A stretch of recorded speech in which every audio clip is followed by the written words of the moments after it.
Yes, they do. Just say what. We'll call this continuation meeting to order. I'd like to welcome everybody. This is a continuation of our meeting we started on Tuesday. And as I announced then, this would be a time we set aside to discuss the budget. We had a public hearing the other night. And I said, and I think the majority of the board agreed, that we didn't need to make any decisions that night. We need to sort of sleep on it. Think about it. Decide where we stand and where we want to go. We proceed however you'd like. We can talk about the budget. I think at some point we can talk about the fire department. So we'll start with that. Jack, what was your suggestion? We've got some handouts that Laura's put together for y'all that might help you with that. One on the yard cars and one on some other things selling stuff. Okay. In the budget work session and the dollar factor on it. So that Lori passed those out. I think that might be helpful to kind of channel back into the areas that y'all can discuss. This is all the budget. Yeah, just take one of those and pass it around. The extras will be for the media. That I actually need you guys to approve a budget amendment. Soil and Water received a $7,200 grant from Duke Energy for putting in Halo Soil and Water Conservation District program. I don't know if you recall earlier in the year they received a grant, and they've actually still got like $28,950 left. But the way Duke is, they have to submit a project. Duke has to approve it. So Duke has approved the $7,200 project, which would fund the conservation field day for the 7th graders for like the next 7 years of the So if you guys wouldn't mind. Motion to approve. We have a motion and a second to accept the grant from Duke Power. Any discussion? Hearing none, all in favor say aye. Aye. Opposed? Motion passes. The next handout, I'll start here with Paul and circulate it. It's kind of some items that are kind of potential additions and even a couple of reductions to the budget tonight. Like Jack said, he had asked me to prepare some handouts to try to help guide you through. And again, you'll have extras at the end, which the media are welcome to come up and get some of those. This one I'm about to send here is the fire department information, which shows all the fire districts, their current rates, and then the proposed rates, and how much revenue that new rate will generate for them. I just want to get on camera.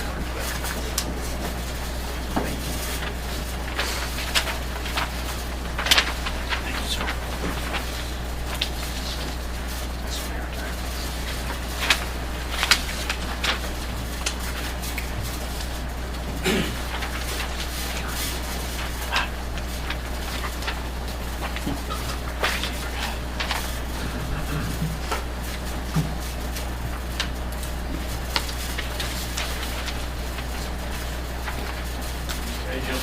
The first sheet, Jack, you can expand on this. Some of the things that we discussed during our budget process, increases in some areas, decreases in others. And Jack, can you elaborate on that? There are some things in there, and some things that we had to look back and make some other adjustments because of the information that we've acquired since the budget was presented to the board. And if you'd like for me, I can go down all of these. You want to go through this part first? Sure. Do that. If you're looking at the sheet that starts off with legal fees at the top, see that? And then Laura can chip in here when she needs to help us walk through this. But in the Department of Social Services, they have had in the past a full-time attorney. They went away. That attorney left. And they contracted out services, and they've done it for a couple of years. And so pretty much all of this money, most of it will be reimbursed by offset revenues coming in social services, but we have to show those expenditures. We went through and looked at how much they've spent on legal fees, and we came up with a figure we felt pretty comfortable with. We haven't discussed it with Jane, since they are getting into a lot more child protective services issues this year. She's got much litigation, the attorney fees are going to be higher. And so she asked us to bring it back up to what it was probably an estimate from last year. And that's for the $25,000.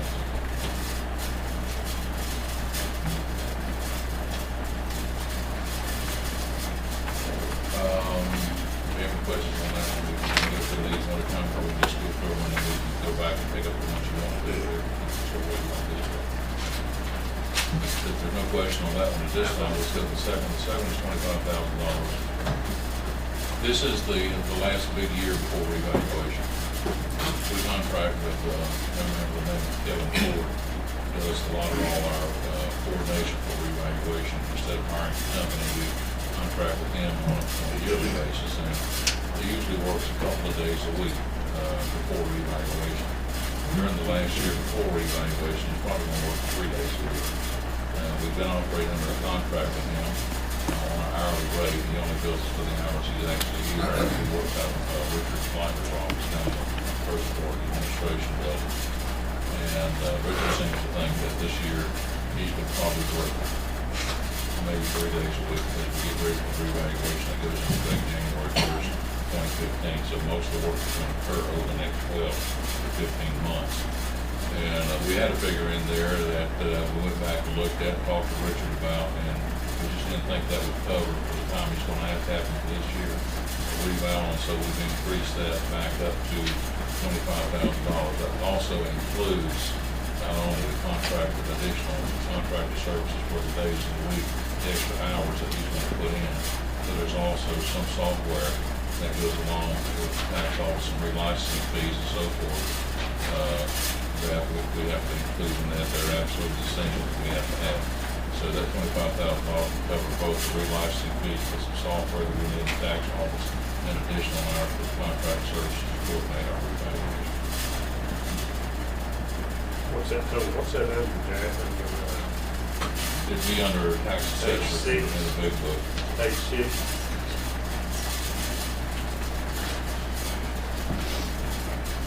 Under general fund revenues, general fund expenditures.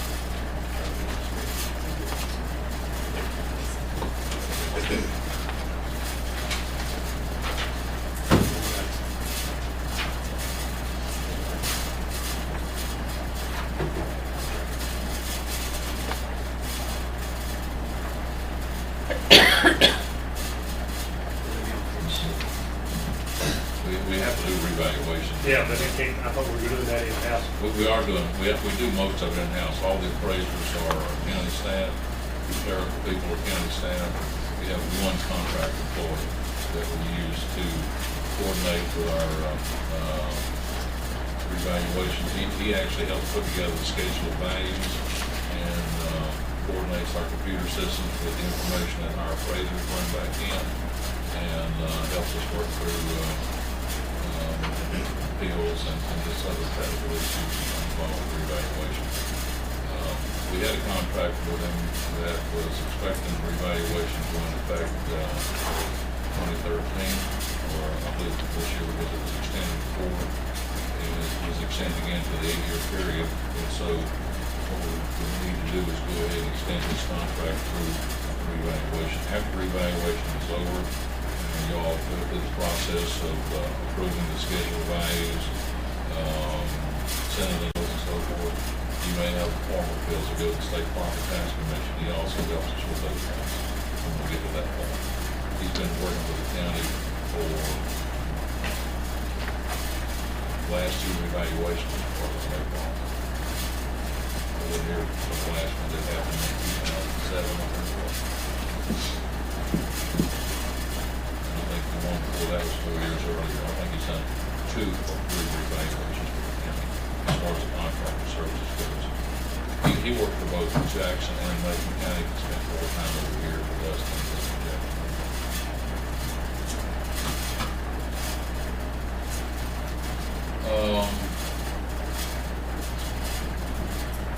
And then we have in capital equipment, we have a reduction there, a line item reduction of $26,975, and I'll let Lori explain why we have it on the deduct side instead of the add side. Right, that was to purchase 2 Cisco firewalls for our network, and Andy Munson looked at his current budget and saw that we had some funds available. So we did a budget internally and moved forward with purchasing those firewalls, which were very much needed to keep our network secure. So that way we were able to deduct it from the next budget. on that reduction in the next year. Right. Wish we had more returns. And you had a $1,626 carryover from Cherokee Preservation Foundation grant. That's also a reduction from, Alan was awarded a $15,000 grant from the Cherokee Preservation Council.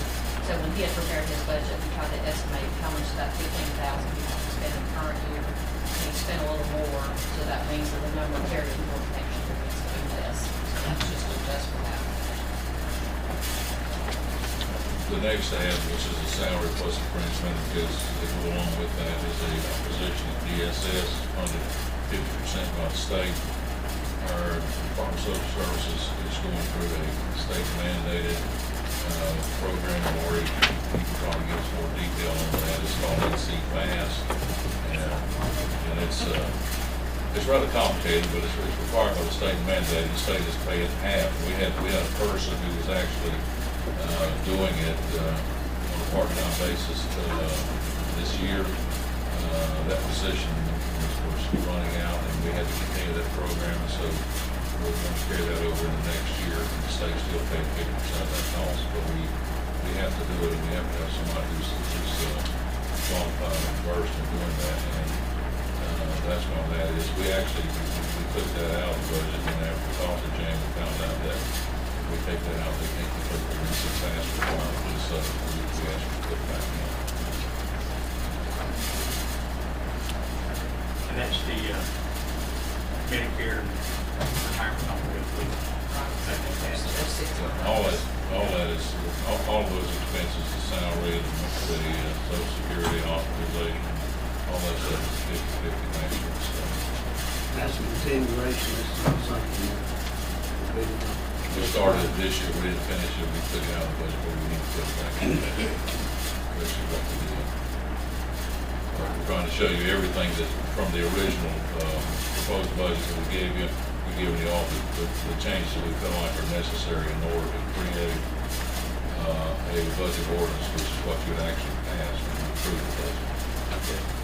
I'm just asking, is that going to be continued, given funded by the state to that position? As far as we know, it's continued, but we don't know. The state, I think, there's a lot of questions on what the state may or may not do with their budget.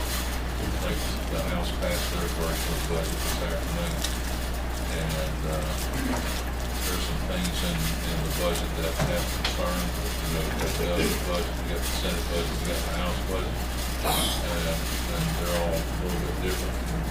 So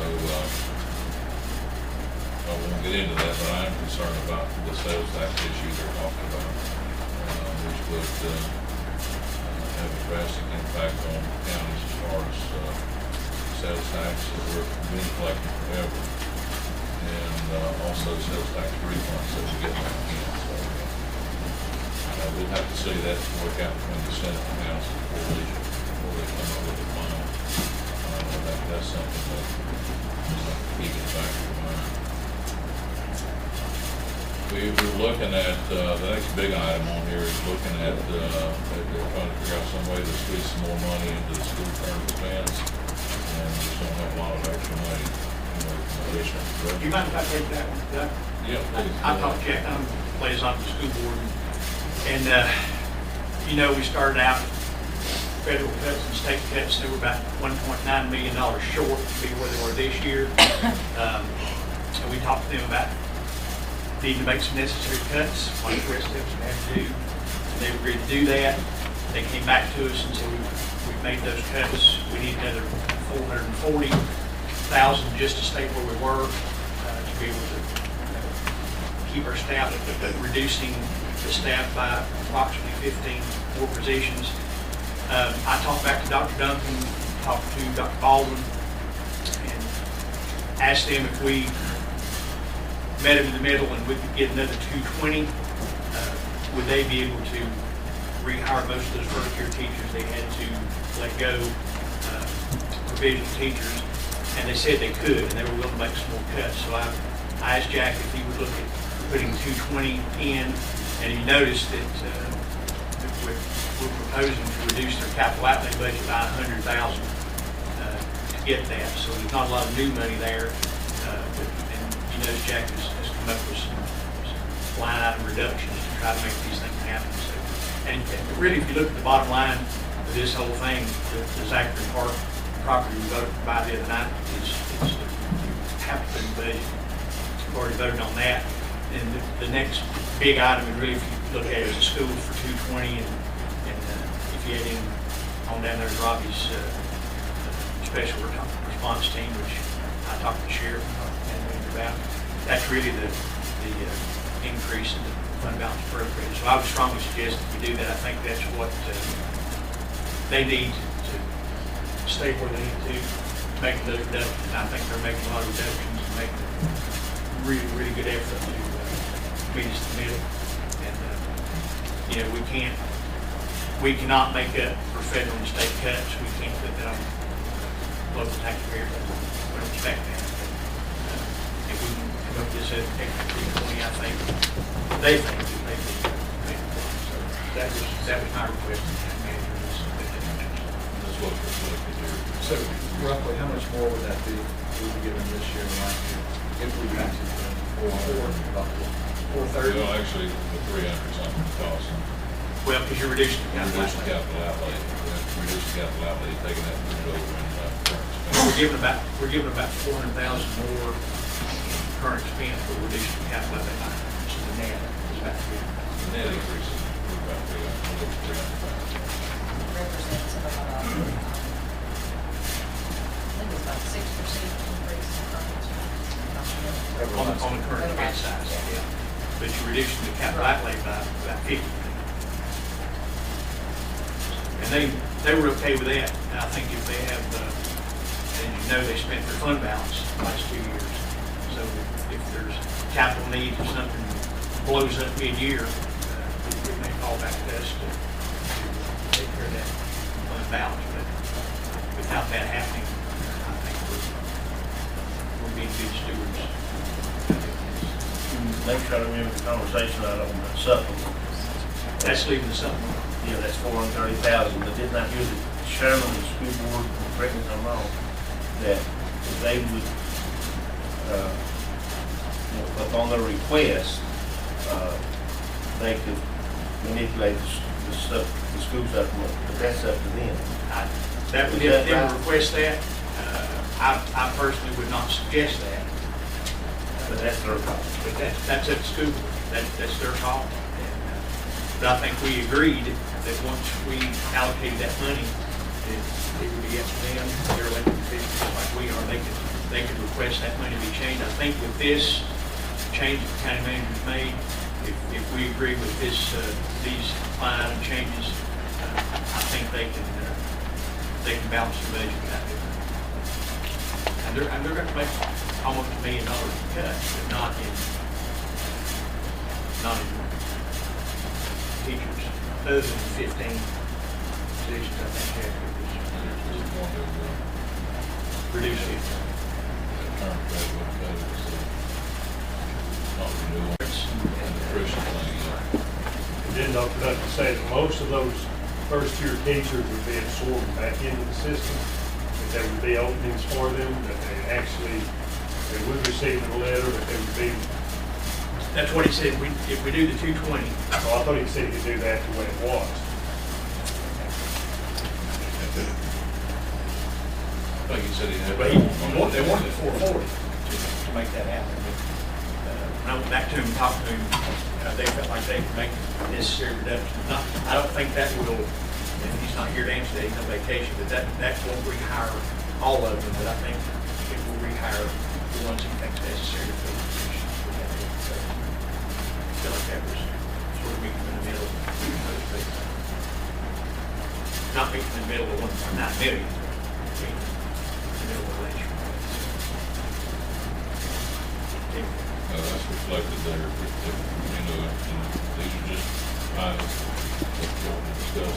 So, the other one was, library operations, we talked about that the other night. Karen came to get asked for a bigger increase in additional salaries, running and so forth. And we looked at it and came up with, last year, we had a 3% increase in there for library relations.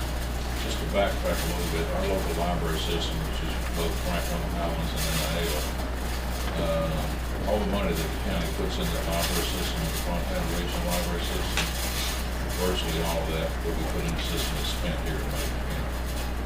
We don't fund stuff in Jackson or Swain, especially what we put into it is funded here. She was trying to get some of her salaries up. Her employees have not had any salary adjustments in 6 or 7 years. And actually 1 year we had a across the board cut of 1% for all budgets. And so they lost 1% of their funding. And so in addition to what I've already got in the proposed budget, if you had $18,000 more, that would be enough to cover the salary, the minimum salary increases, so that she would have anybody working in her system in the library, so make it less than $10 an hour.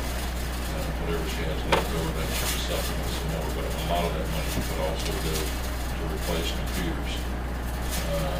So that puts about 10% in. They don't put enough money in to cover all the equipment and so forth they need to operate the library system. In addition to the current expense, the county also furnishes the maintenance and utilities and so forth for the library, but $18,000 more than what we have in the proposed budget should cover the basis and bring the folks up a little bit so that they would get some adjustment. And that's what that $18,000 is for. I think we had $30,000 increase in there, and the proposed budget is to take it up to $48,000 total.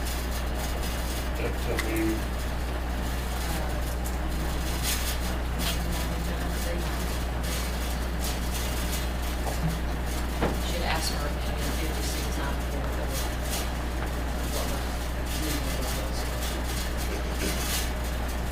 Y'all discussed the funding for the community care clinic in one of the work sessions, and we had a request for $50,000 from the community care clinic.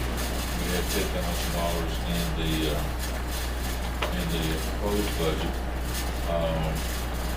and we put $30,000 in here. The board decided instead of funding the $50,000, if they wanted to fund more than what was in the proposed budget, $30,000 more than what was in there, we give them a one-time $40,000 Total. And, Mr. Chairman, since me and Commissioner Higgins was at the initial meeting, of course, they came and spoke, you know, what we would do, they initially asked for commitment for 3 years, and I don't think we can do that at this point, and I've expressed that to the board, but this would give them a base that services can continue, because they now do have a fundraising team in place, and they do have the right to come back to us at any time and give us a report on how that's going. Okay, you're proposing a one-time. This is a one-time. It's This a one-time. is subject, it's a one-time appropriation that doesn't bind the county. Not for really. 30 years. Thought they requested No, they requested 50 to start. Especially 50. But then they Jack requested includes 10. They never did give us a real number, did they? Jack put on that meeting I was at, they never did really come up with a number. Yeah, they gave us 50,000, they wanted 50,000 for 3 years. They said they had been slack on their fundraising. Yeah. And the reason they had one good grant, and when they got it, they quit fundraising. What scares me is, I know this is a community thing, and it services a needy segment of our population, although it's run through the health department. And, but are we, I mean, if we give them this, whatever we give them, are they still going to aggressively fundraise from the community? Because this is a community territory. That's what the director, that's what, and I agree totally, and that, I agree. but that's what the director, Say the board, one-time. the board chairman said that. And she came before us and said that the other night, that they now have a fundraising team in place. Remember at our meeting, they said that nobody had really, You just been sitting but I back. think they were mostly workers, I mean, hospital workers. They never had nobody really concentrate just on fundraising. I believe that was the conversation. So I think with this, at least give them the basis to continue for 1 year. And then he'll have to be evaluated at that time. And I think if you'll see an aggressive fundraising, fundraising ain't that easy for them right now either, so. But I think this will give them a basis, this will give them a $40,000 platform to work off of. for 1 year. It's not reoccurring. And, but if you remember the conversation, we said, and what would be great would be 50,000 guaranteed, we could do it for 3 years. Well, that's not, we can't do that. So I would agree. that would be great if we could, we can't. So, but I think the 40,000, according to the board members, that would give them a platform to work off of, and this population that they serve is going to continue to grow. We know that. Regardless of what happens with healthcare, this is going to grow. And this is a working people of Macon County. And so, and it's a valuable service. So I think for a one-time expense, and I think this will motivate them and shows that the county leadership does support, and I think it will help with the fundraising. Looks like we got some more coming in kind of forward. That's right. Mr. Baker, what is, One-time fee. You know, you think. No, you can't. It's, the biggest expense we've got right now in the state is Medicaid, am I right? one of the biggest. Medicaid. Medicaid, something in there. Medicaid. And I'm concerned of who's going to be using it. Well, the report that they give us, they said that, you know, they have to be, what, 200% poverty level. I think that's who, they have to Why don't qualify. them people right there have Medicaid? Not the, I don't know, I mean, I wouldn't think so. Most of them, I mean, I wouldn't think they would. Most of them that they're seeing are working people who've lost their insurance, who lost their job. But they don't They're qualify sick for or they're that. hurt or something like that, it's emergency. Well, not necessarily emergency, we see a lot of people for diabetes and other things, they're diagnosed all different kinds of things. It's plenty, it's not like an urgent care. It's not like emergency room. It sees a lot of folks who beats out the number. So, when you serve that percentage of people who make the county, it's a need, and it's either you see them there for nothing, or they feel emergency, you pay for it down the road.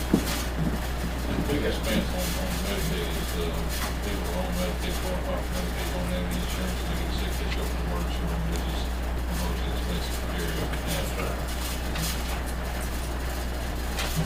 That's what they're going into. So in other words, what's it trying to say, they're gonna get one right there? You gonna pay for it somewhere. Well, you know, Medicaid, you've got to be at 100%. This is too big to be that. They're in the crack. Have insurance. Okay, so what we're asked is to fund them $30,000 this year. 40. One time. Okay, it says 30. Well, that's, you already had 10,000, but You want to have them, They were asking, I think they were receiving $25,000 in Franklin. I don't know how much they got. I think. that was like got 5 last year. I don't know about this year. I'm not solid, but.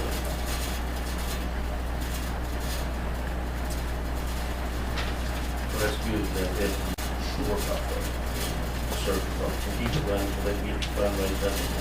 And I think with this board that came before us, and we know them all, I think that, because Highlands has usually propped this thing up over the years.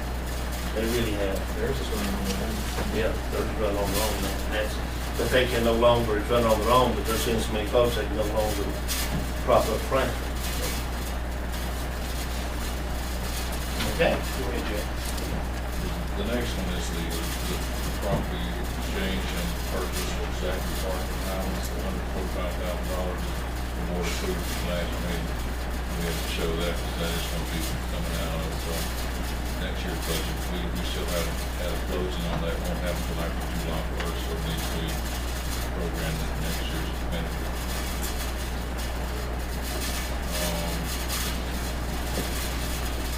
The new sheriff's office building here on Palmer Street,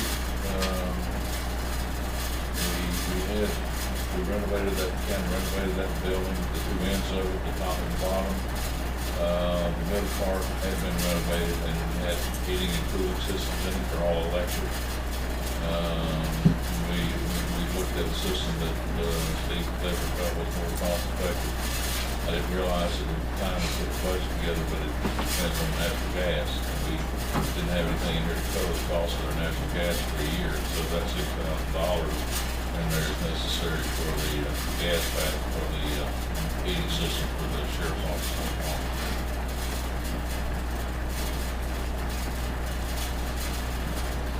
Since the new rate increase was approved today yet, a lot of people might be looking for that.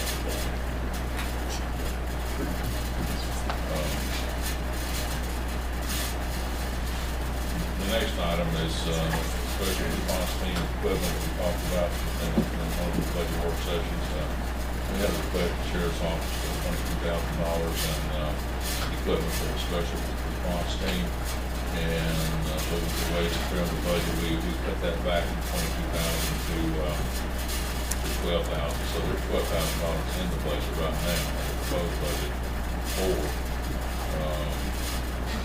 some of the equipment, not all the equipment they asked for, but some of the equipment for the special response team, a little over half of what he asked for. If you want to fund the entire amount, you have to have another $10,000. And I'll admit, I just got to put that back in because I talked to the sheriff, and this is faulty equipment on the special response teams, cracked helmets, vests are not adequate. And when you go out on these calls and people have high-powered rifles, I feel like it's only fair to give people the equipment they need, and that's not a lot. I mean, it's a significant amount of money. It's something the sheriff felt like you really put back in, so.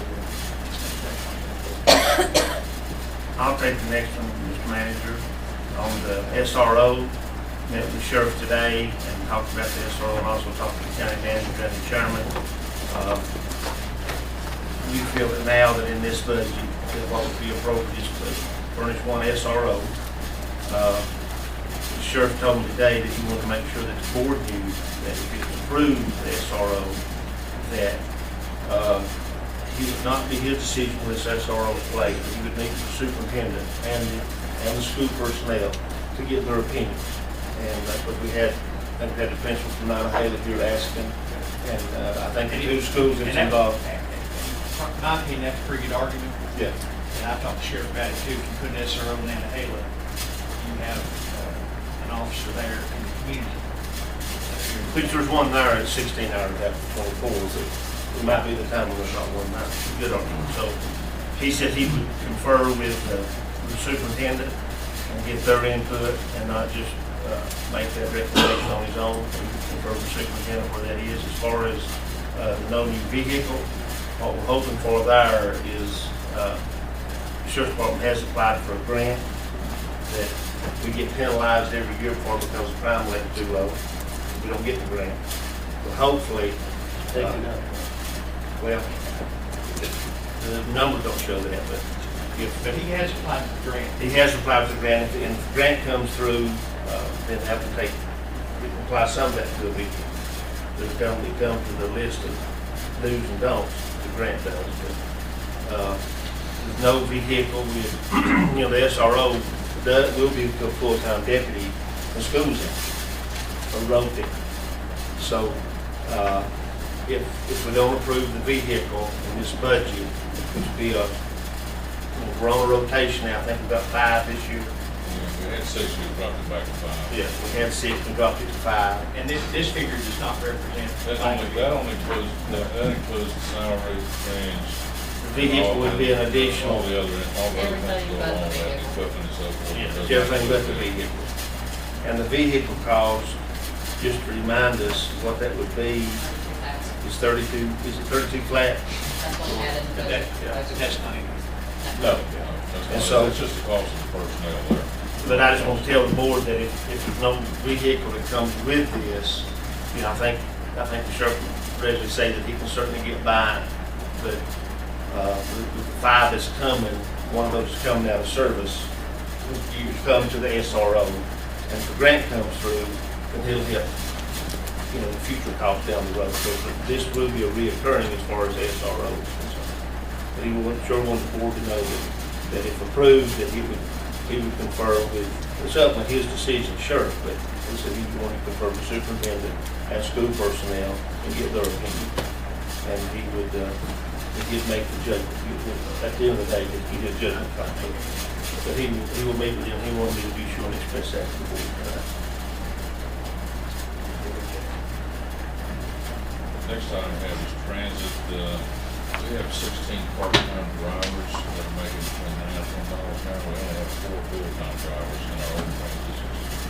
They got an increase due to reclassification, pay study, and so forth. And there's a big discrepancy right now between our part-timers and our full-timers. It's about a $3 difference in the salary. And we're trying to close that gap a little bit, so we figured if we could come up to about $11 an hour for our drivers, it wouldn't be as much as $10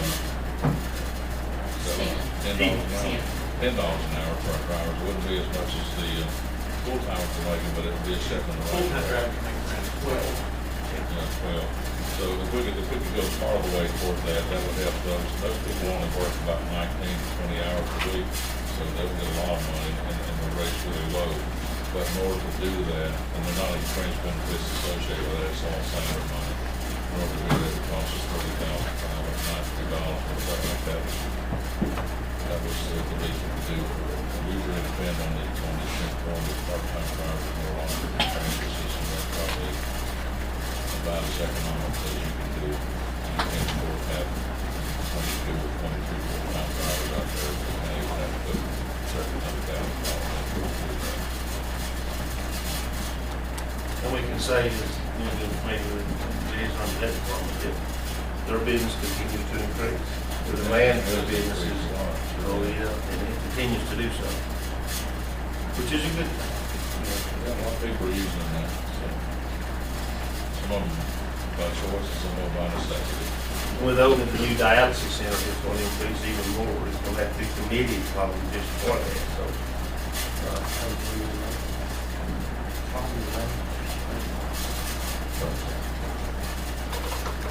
Adding all those items up, it's going to look to $605,355, and you got $128,601 in deductions, which leaves a net increase of $476,754. The other one is half the money for the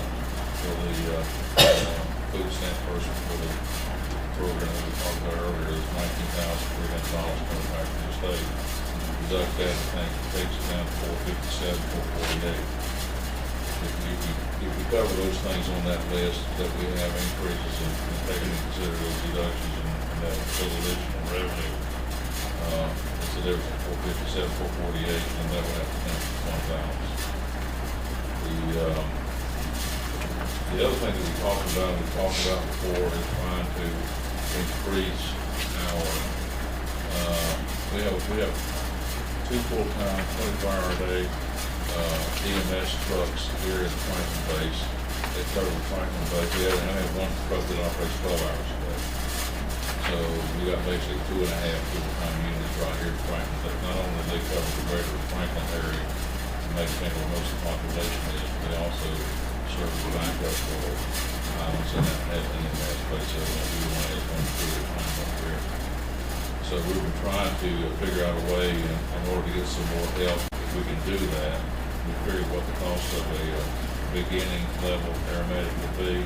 With fringe benefits would be $55,180. One would not work. The base would verify that in order to You actually need 4 to make it 12 work. hours a day, 7 days a week, we'd have to have at least 4 paramedics to do that. Is that right? It's true. This is Well, what we we tried want. to figure out some way, and Tate, our liaison, and now we looked at, well, what are we charging for EMS calls and so forth, and how far out of line are we? We're a little bit low on those, but we looked at how we can increase that money in order to generate money to help pay for this. The problem we have is we take what we call assignment, which means our Medicaid, Medicare payers for a lot of the calls that we get have a cap. They won't pay any more than that. So no matter what our bills are, that's the cap we get. If we take assignment from them, which we have to go to, which is 0, we don't generate enough money to cover that additional cost. We hope that it would, but it's not. There may be some other adjustments in the future, but the goal ought to be, if we could ever get it in there, is to put that other truck at full-time at Franklin, and that would give us 3 full-time vehicles. And they're covered up right now, because our population goes up quite a bit in summertime compared to middle of January. So, if we did get 3 full-time vehicles, usually one of them is always on transport to Ashland or someplace, so we usually have 2. We only have 2 here, and one gets out of call, one call comes from Holland and out of Heather. That truck goes to standby for them, and we only have 1 unit available here in the Greater Franklin area. So we're really at risk, I think, by not having enough coverage. In order to do that, our goal ought to be to try to at least get that truck up to 12 hours in Franklin. I think it will save lives.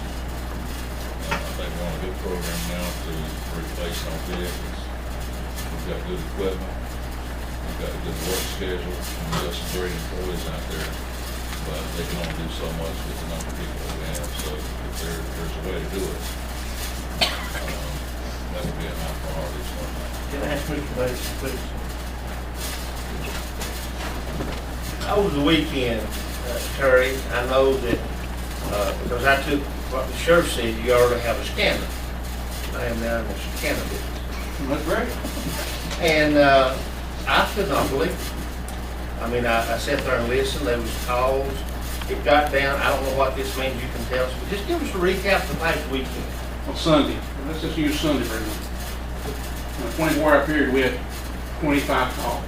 5 of those calls are out of town. We have 4 to Mission and 1 to Northeast Georgia.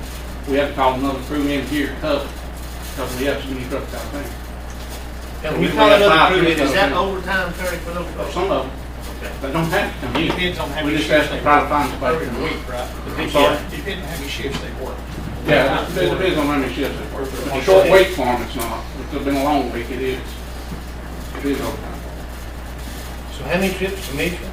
What are We they? had 4 on Sunday and 1 to Northeast Georgia. So that, a trip to Mission for one of our ambulances is the time they get the patient and go there and come back, is what, is it 3.5 hours? I'd say a 4-hour turnaround. 4 hours. And if you're going so we go from Highland, you're talking probably 6. So we have to send a truck up there to cover when they go. They leave. Is that a typical weekend, or is that just? It's getting more typical. Mr. Whitman can do the same thing. It's getting busier all the time. And it's more this time of year, May, October. Well, it's going to increase, like Jack said, when the summer people come in, like from June to early or late October, you've got more people here.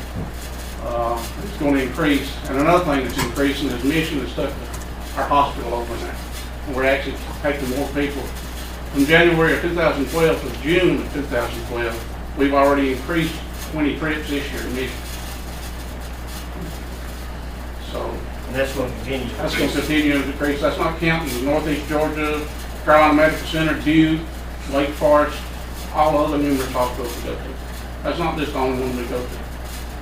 And a lot of times, you'll see one crew make 3 trips, make a Mission in one day. What's up here? Make sure I understand. I'm scared of it. Okay. When you call this extra crew in, I heard that it was something 11. They called for some Medical 11. M11, whatever. Yeah, you got medical, we got our. So if those folks, if they're not available, if they're out with their families or whatever, you just keep calling, are there somebody waiting on the call is what I'm asking? No. They're just calling for backup, there's nobody waiting on the call. No, there's nobody on call. But if the one that's, so you just have one available, if they're called to an accident on the Georgia road, then there's no coverage. Okay. Until that, You're hoping somebody comes. So until that all Okay. first goes in and man the truck. I had no idea. Yeah. I mean, I really, I mean, if you were going to a family gathering, you don't have to come in if you want. I mean, we see the number of calls, but they you sit there and listen to that thing. Yeah. So Jack, what we did, is one, you're talking about one position here with fringe benefits. That's just, we give you an idea what one would cost if we had. 4 would be $220,720. Yeah, and it doesn't matter, that's fine. And If we did that. So to do, you can't have one, to have a full crew permanent, you need 4. I need 4. That's just 24-hour coverage, 3 trucks around the clock. I need 4 people. And I'm 100% with Jack. I think we need because I'm afraid we're Do gonna. you have any part-timers you can bring to full-time?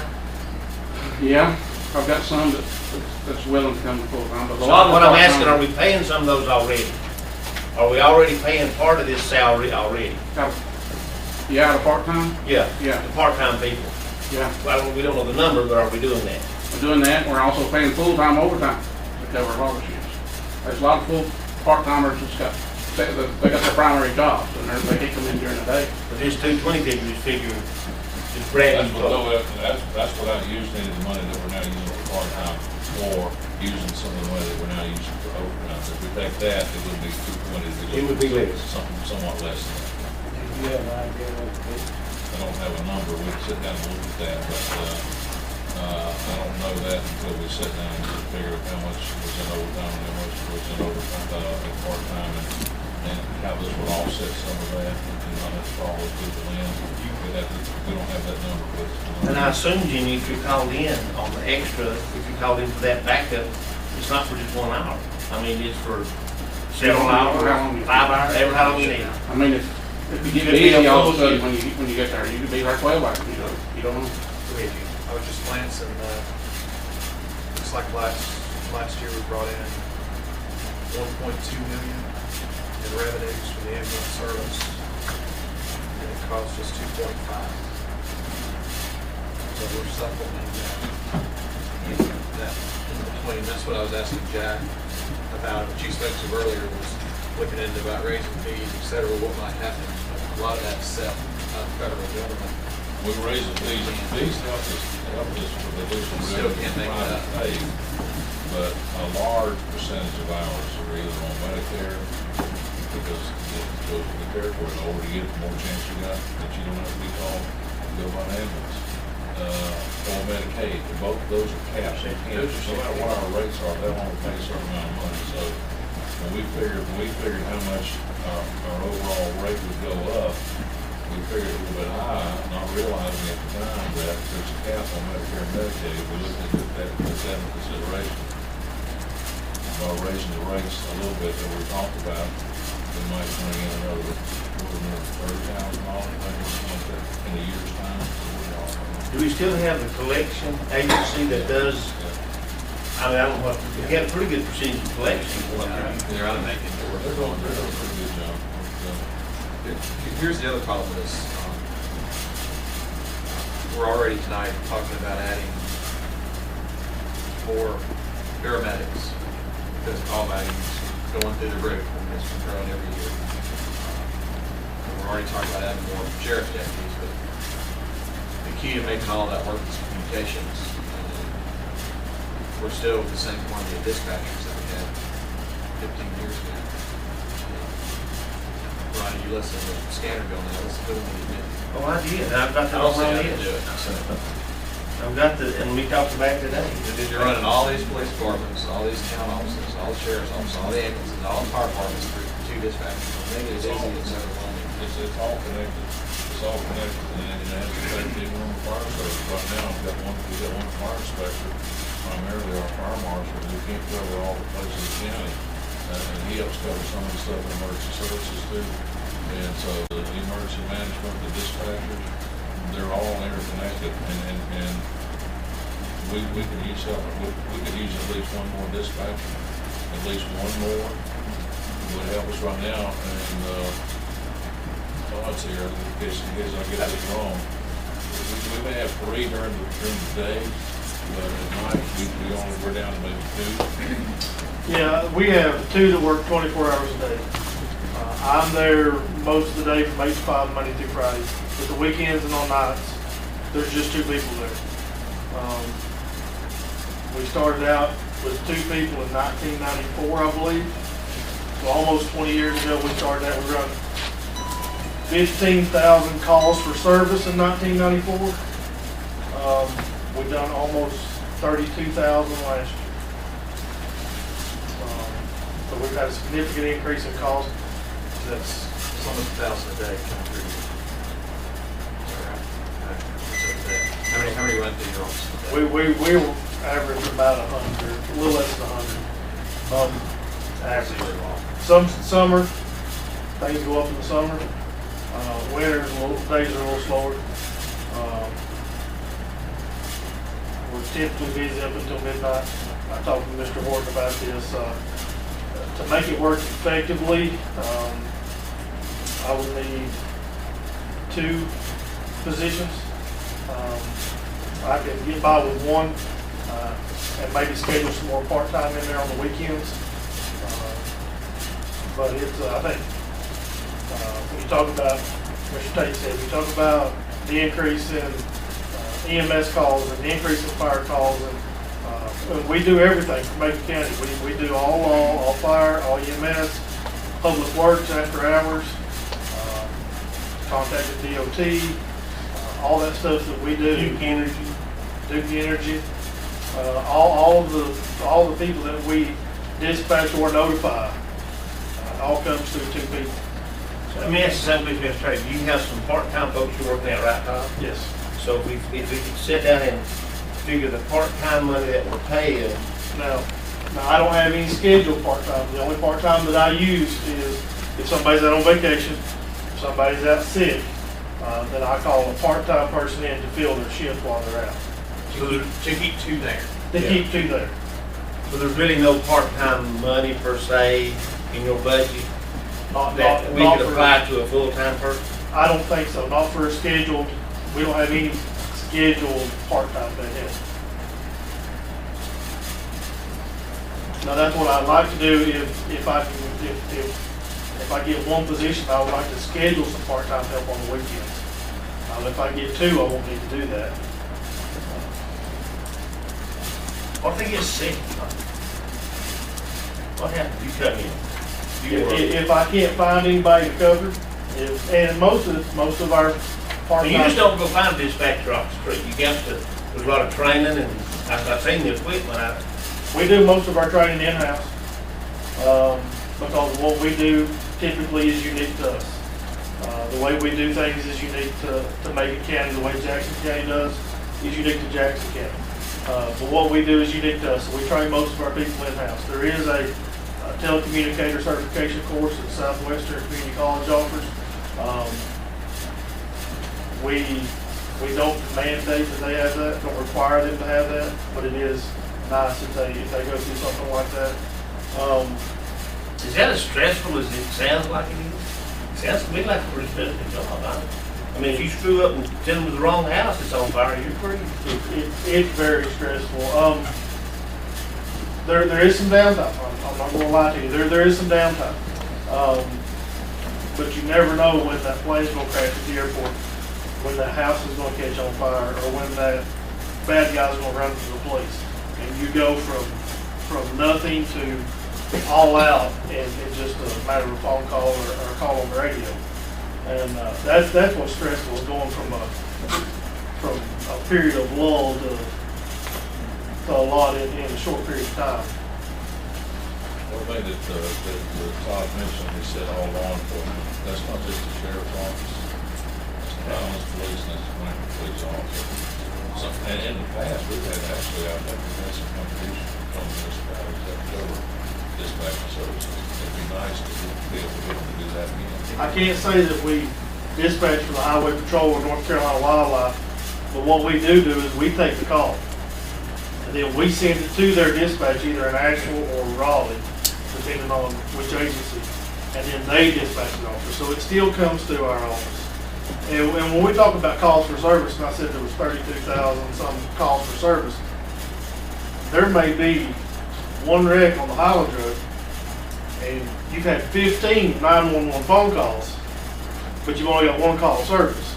So for that one number that it's in that 32,000, that phone may ring 10, 15 times. That's what you've got to have people there for, because you don't know on that 12th or 13th ring that it's somebody having a heart attack. You can't just let them ring and say, oh yeah, that's the wreck. They're calling me. You've got to answer all of them. And sometimes there's just not enough hands down there anymore to keep up. And what worries me or what scares me is our dispatchers are human. Sometimes what we're asking for them is more than they can humanly provide. It scares me to think that something may fall through the cracks. because we don't have enough people there to do everything that needs to be done. Are they working 12-hour shifts? They work 12 hours shifts, they come in at 6 in the morning, get off at 6 at night, or 6 at night to 6 in the morning. How many, just, you may not like me asking this question, but one too, anyway. How many nights do you get called back in? Now, I know that's voluntary on your behalf, whether or not you do come back. When we see storms coming that are predicted, we've been getting warnings from the National Weather Service such as today. Dispatch will start notifying me of that. I will make plans to be in there when we know stuff's coming in. We all carry one of these. When it starts going off, I will start talking or texting my dispatchers, are you busy? Yeah, do you need help? Yeah.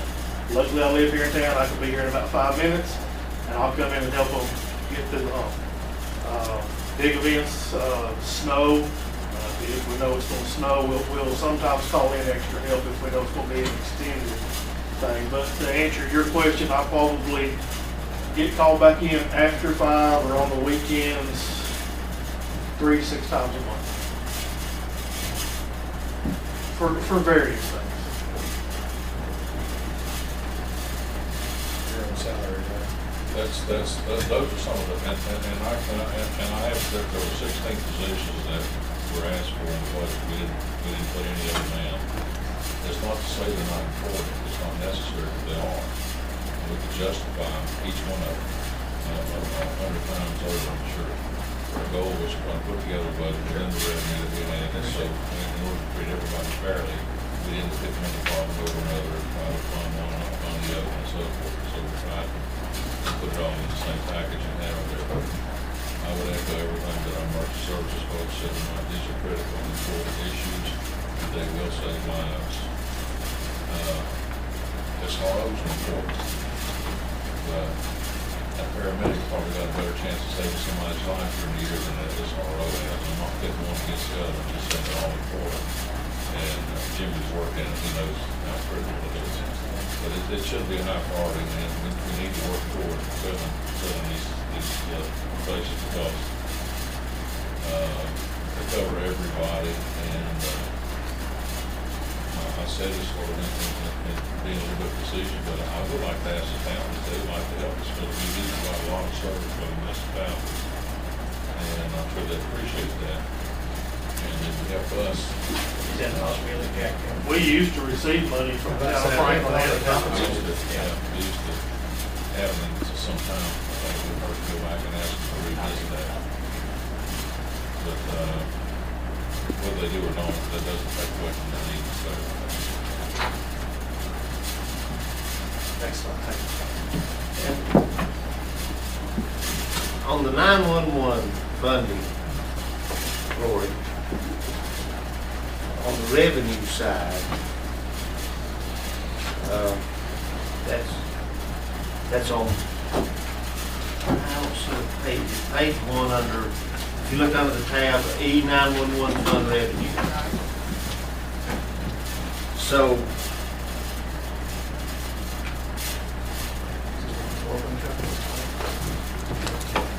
but now the fee schedule has changed on that also, right? I Well, think we that this, haven't changed the rate. The rate for 911 is still the same. The problem with the 911 money, the revenue side of it, there are a lot of restrictions on there. There are even more restrictions on there now than there were, say, 5 or 10 years ago. There's less money into that. The money that they want you to spend 911 on is maintaining your database for home addresses and cell phone addresses and so forth, and being able to receive phone calls.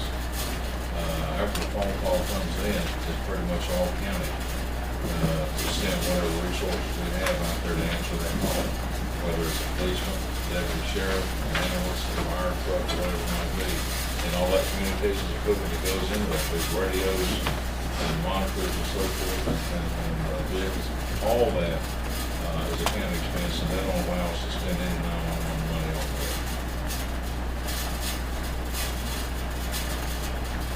We'll also spent a little bit of 911 money on keeping our addresses on maps and so forth up to date. So we do pay part of one employee's salary out of GIS to help maintain that system. But that's not, we don't pay, and we pay that out of general fund and reimburse general fund at the end of the year. That's There are a lot of it. restrictions, and there's been a move by the North Carolina County Commissioners Association to free up the restriction of that 911 money so they can be used to try to address some of these emergency services needs throughout the state. But they haven't been able to get a lot done on that lately. Tom, Terry, just from my knowledge, I think that if we did add these positions, not that we will, but if we do consider it added, that y'all both already had the equipment in place that ought to have to add new equipment capital needs. When we remodeled the upstairs of the mayor building, we went from I'll say a 2.5 position in the basement. We had 2 full positions and one that worked, you could work on the computer, but you couldn't answer the phone there. So we had a 2.5 position downstairs. We have a full four position dispatch center in the 3rd floor of the mayor building. It's really nice. It's first class as far as I'm concerned. But yes, we have the position there. We just need somebody to put in the seat. We have the vehicle and the equipment for the EMS too. If we have a crew that's using 12 hours a day, we'd say, Just switch to the 24. 24 hours. And there's 2 trucks in this year's budget already. Yeah, two replacements in this year's budget. We did 2 last year, correct? We had 2 last year, we want to put 2 in, we have 2 in this year. We'll need to replace probably at least 2 more next year.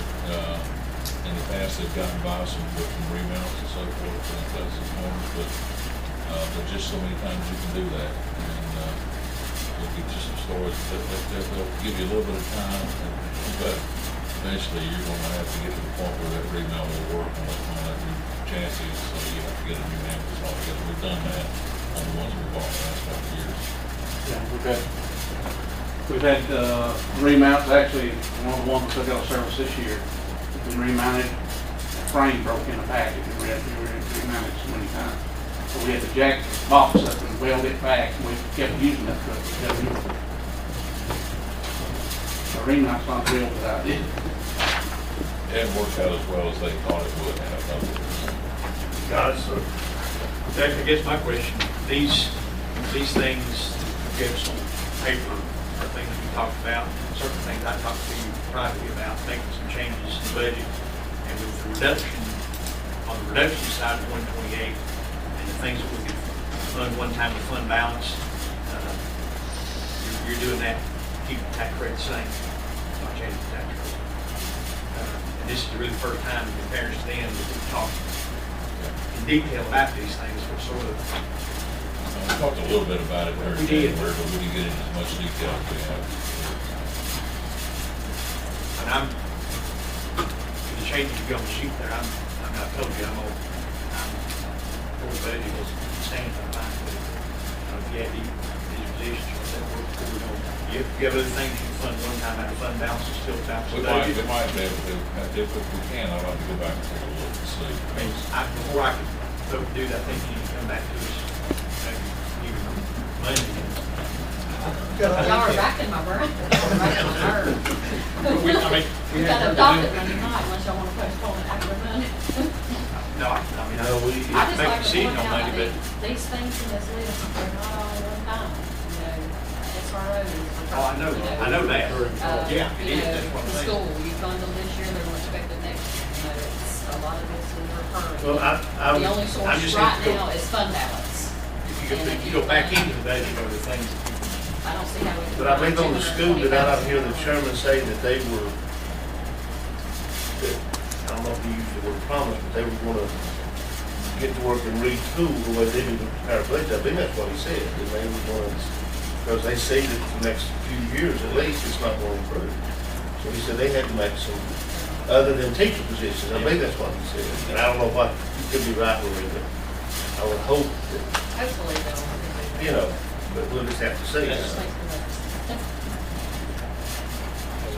I mean, as far as the things that we discussed previous to this, the changes that you got proposed there, Jack, I think talking about adding positions, and I'm with you guys, I understand you need a position, we have to see what that's going to pay. Let me just say this, Mr. Chairman, if I could. I thought all of these folks, they understand the limitations on revenues we have, but they feel like it's important to bring this up so you'll know, and so try to do something about that. If we can do something about it, that's great. If we can't, they'll do what they have been doing, try to make do with what they get until we can do better. And they'll do that. They're dedicated professional people. They'll do what they were able to work with in the county, and they'll do a good job, as good as they can. And we think, and it was brought up in some discussion, you need to know about all this stuff, but there's more to it than just a snapshot of the budget one time a year. The stuff that happens all the time. And that we need to make you aware of it, because if we get an opportunity to do something to improve these things, I hope that we can see that. Terry, make sure I understand about the 4 positions. So you need 4 positions, so you'll have 2 on each truck, right? There's 2. Just so I can have another truck at night. Yeah, I've got a, So what if you just had 2 instead of 4? What would happen? What would that mean? I wouldn't have enough people to have 3 trucks. Would that not give you an extra truck? That'd give you a 3/4 truck. 3/4 truck, I'd have to cut them off somewhere. See, we work 24-hour shifts now. I've got 1 day truck that works from 6 to 6. So during the day, I've got 3 trucks there. And, as a matter of fact, this week it got so busy, I've actually been on 3 calls in my rig because I was out of trucks. Even during the day, I had 3 trucks. But after 6 at night, there's only 2 trucks there. And like Jack said, one of them I ended up in Highlands or Nantahala. I've just got 1 truck here. That truck's had a Tilico or a chest ring call, there's no cover.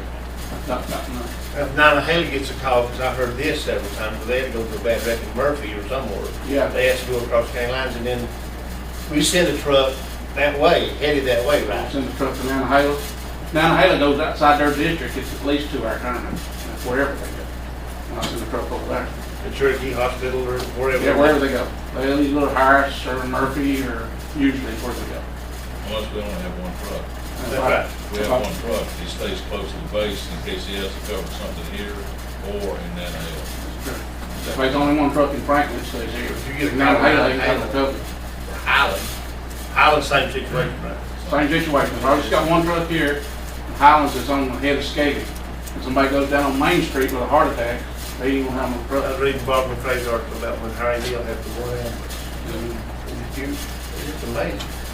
That's, I'm old enough, I'm older than most of you guys, to ever take it all.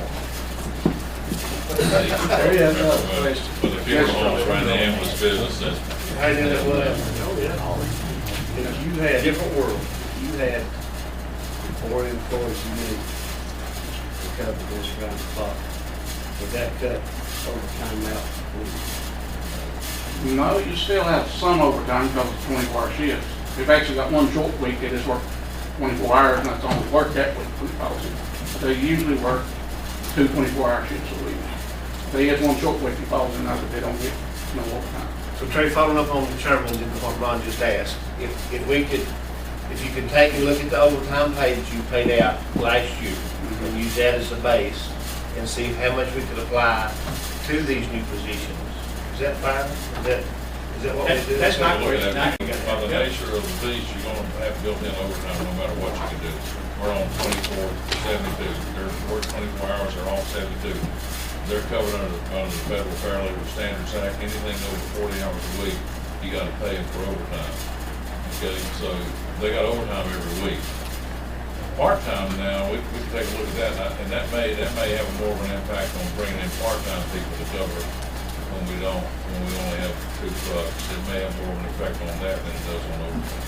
I think what Ron asked was, would the 4 employees cut down on the overtime expense that we have to pay? Yeah, I think it will. Yes. You would, or either have some part-time employees to be ready to cover this base. I had 1 part-time last year. He made $40,000. That's how much we had to use. 1 part-time. He's a basic EMT. And that's just straight pay with no insurance, no fringe benefit, no nothing. He's just coming in to cover because somebody else couldn't be there and they needed somebody to work shift. Or if there's Or Emergency call and all the- something going on, so. Go ahead and try and think of it the same way. I mean, it still comes down to the bottom line, you gotta pay. You gotta pay for it, and we said we were not willing to raise tax rates starting in January, saying that. We decided how much sales tax we project is gonna be, I don't think that's gonna change. I guess what I'm saying is, I think I would need to see the revenue side, you know, how we're going. We gotta have is a revenue source, and that is a sustainable revenue source. A one-time deal won't work. It's just a Band-Aid, and that'll get you through, and we'll be right back in the same situation next year, trying to figure out how to fund it. So we gotta come up with a reliable, sustainable source of revenue in order for these continuing. Gentlemen, let me throw this out there too. Mr. Wood may throw a marble in his pocket after you're saying this, but Jack and I also looked at Jackson County and then private EMS service. And we were curious to see how they are doing revenue-wise, what the county having to supplement them to do. And they're actually supplementing them basically the same amount as $1 million that what we are. So we really not a tremendous. So that just tells you that they're doing a good job of managing with public funds as just as good as somebody in the private enterprise business is. Does that make sense what I'm saying? Well, I personally think this is one of the very important services we need. And he says he needs to improve. I think if we sit down and try to compromise to figure out the best thing to save the county money, we can in the long run, that it's probably good. Could you come back to us? I mean, It's Monday, Tuesday, I think what I want to know is, do we need to go ahead and see if we can get consensus to approve the budgets in front of us that's been presented already, we know what's up? And could we come back later on, or do we need to have this Monday night, or? No, we can still work between our money, but I may not have enough time. But what I'd like to do, if we can't get it done before the budget is adopted, I'd like to leave the door open so that we can bring you back a way to cover these positions with a source of revenue to do it. Now, once you approve the budget document, you set the tax rate. There's no changing on that till next year. So what we have to come up with is alternative ways to fund this from some kind of renewable resource. And so, yeah, you can approve the budget ordinance, but if you would allow us to be able to come back to you even after the budget's approved, if we can come up with a way to make this happen as much as we can. So what we're talking about 4 positions at EMS, we're talking about 1 at dispatch, and you mentioned the fire marshal with the team. Yeah. We've not heard from, so if we're gonna do that, if we're gonna bring it all back in the package, do we need to go from the team too? I also need somebody in HR to help Mr. Decker over here. I got 1.5 people, over 500 employees, 400 or 500 employees. I'm not even gonna get into that subject with you tonight. We'll try to make do, we'll try to use a little part-time when we can and keep it to a minimum, but the job is with insurance and benefits and employees, and I don't want to get into any specifics on that, but you deal with employees, I know y'all do, because you all run businesses. Multiply that times several hundred, and you can see how much. I think in fairness to us and to these guys too, the budget that's been presented with those changes, I tell you, I can support the tax rate where it is. I think we would need to see some additional information for that decision. Let's keep working on, see if we can come up with a way to do that. Are there any others out there that we've not? Well, we had,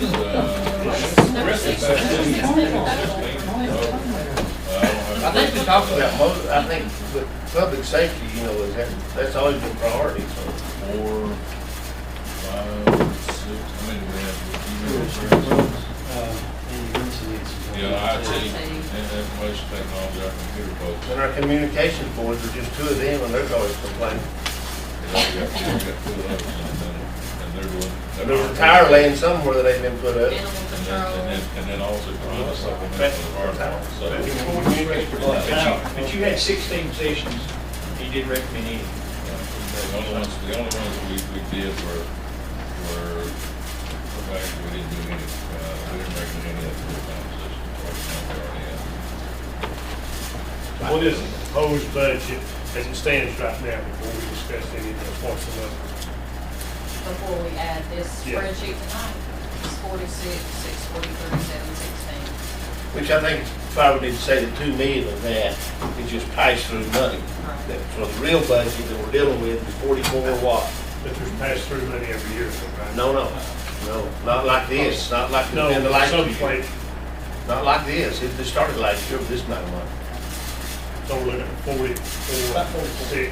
Yeah, but that's where we're at on the real budget. The biggest part of that is that daycare, Yeah, $1.5 million of that, this daycare pass-through money that they which is started not, last year. it's not money we And the take other in is or we the, pay out. I think the daycare started at 11, 12. That and also, We're in the second. I think child 12, support 12, services. 13. That's a pass-through money there. In other words, we have to collect for child support. So you pay The the state child used to do support. that for us, now we have to do that ourselves. That's exactly right. Another gift from the state. so that's about a $4 million increase from last year. On the proposed budget. From what was adopted or what was amended? What was adopted? We're Yeah. talking about adopted. What was budget. adopted July the 1st, and when it was adopted July the 1st, it was what, 44 million, and what we have so far with the budget amendments this year is 48 million. And so what's proposed is less than 48, more than 44. What proposed is less.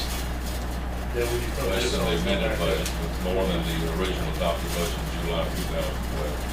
The net increases on the spreadsheet you have before you is the 476, 754. So if you had a consensus that yes, we want to do these increases and decreases, which net out to 476, 754. You add that in and you're up to 47, 120, 47. 47, yes. Lori's put together a spreadsheet that shows you what the budgets were from 2001 to 2012 and what we projected to be for this year. The actual, and you got that copy, the fiscal year ending on June the 30th, those particular years, what the final budget was for those years, what the actual expenditures ended up being for those years, the fund balance that was appropriated for each one of those years, the percentage of fund balance as a percentage, the fund balance as a percentage of the expenditures, and the fund balance as a We percentage got that of the roll over budget. there. We're looking for one. sheet Talking about the set fund aside. balance spreadsheet, let me pass it down. Oh, I thought you'd already passed this one No. out. You hadn't passed this one out? Not yet. Okay. That'll give you a little bit of perspective on it. Mr. Chairman,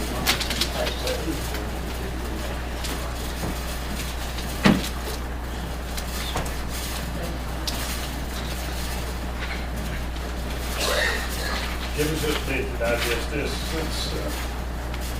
Jeff, I enough down that way? Yeah, I think so. Is this what you emailed that Paul requested? No, this is something different. I'd ask if they just give this, gives us a nice snapshot. If you look at the budget, the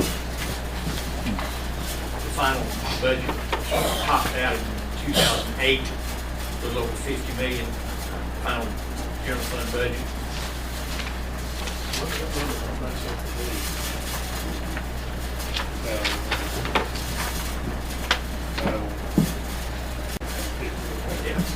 50,096,000, this past budget was 45.7. But anyone like that, 48 was $2 million less.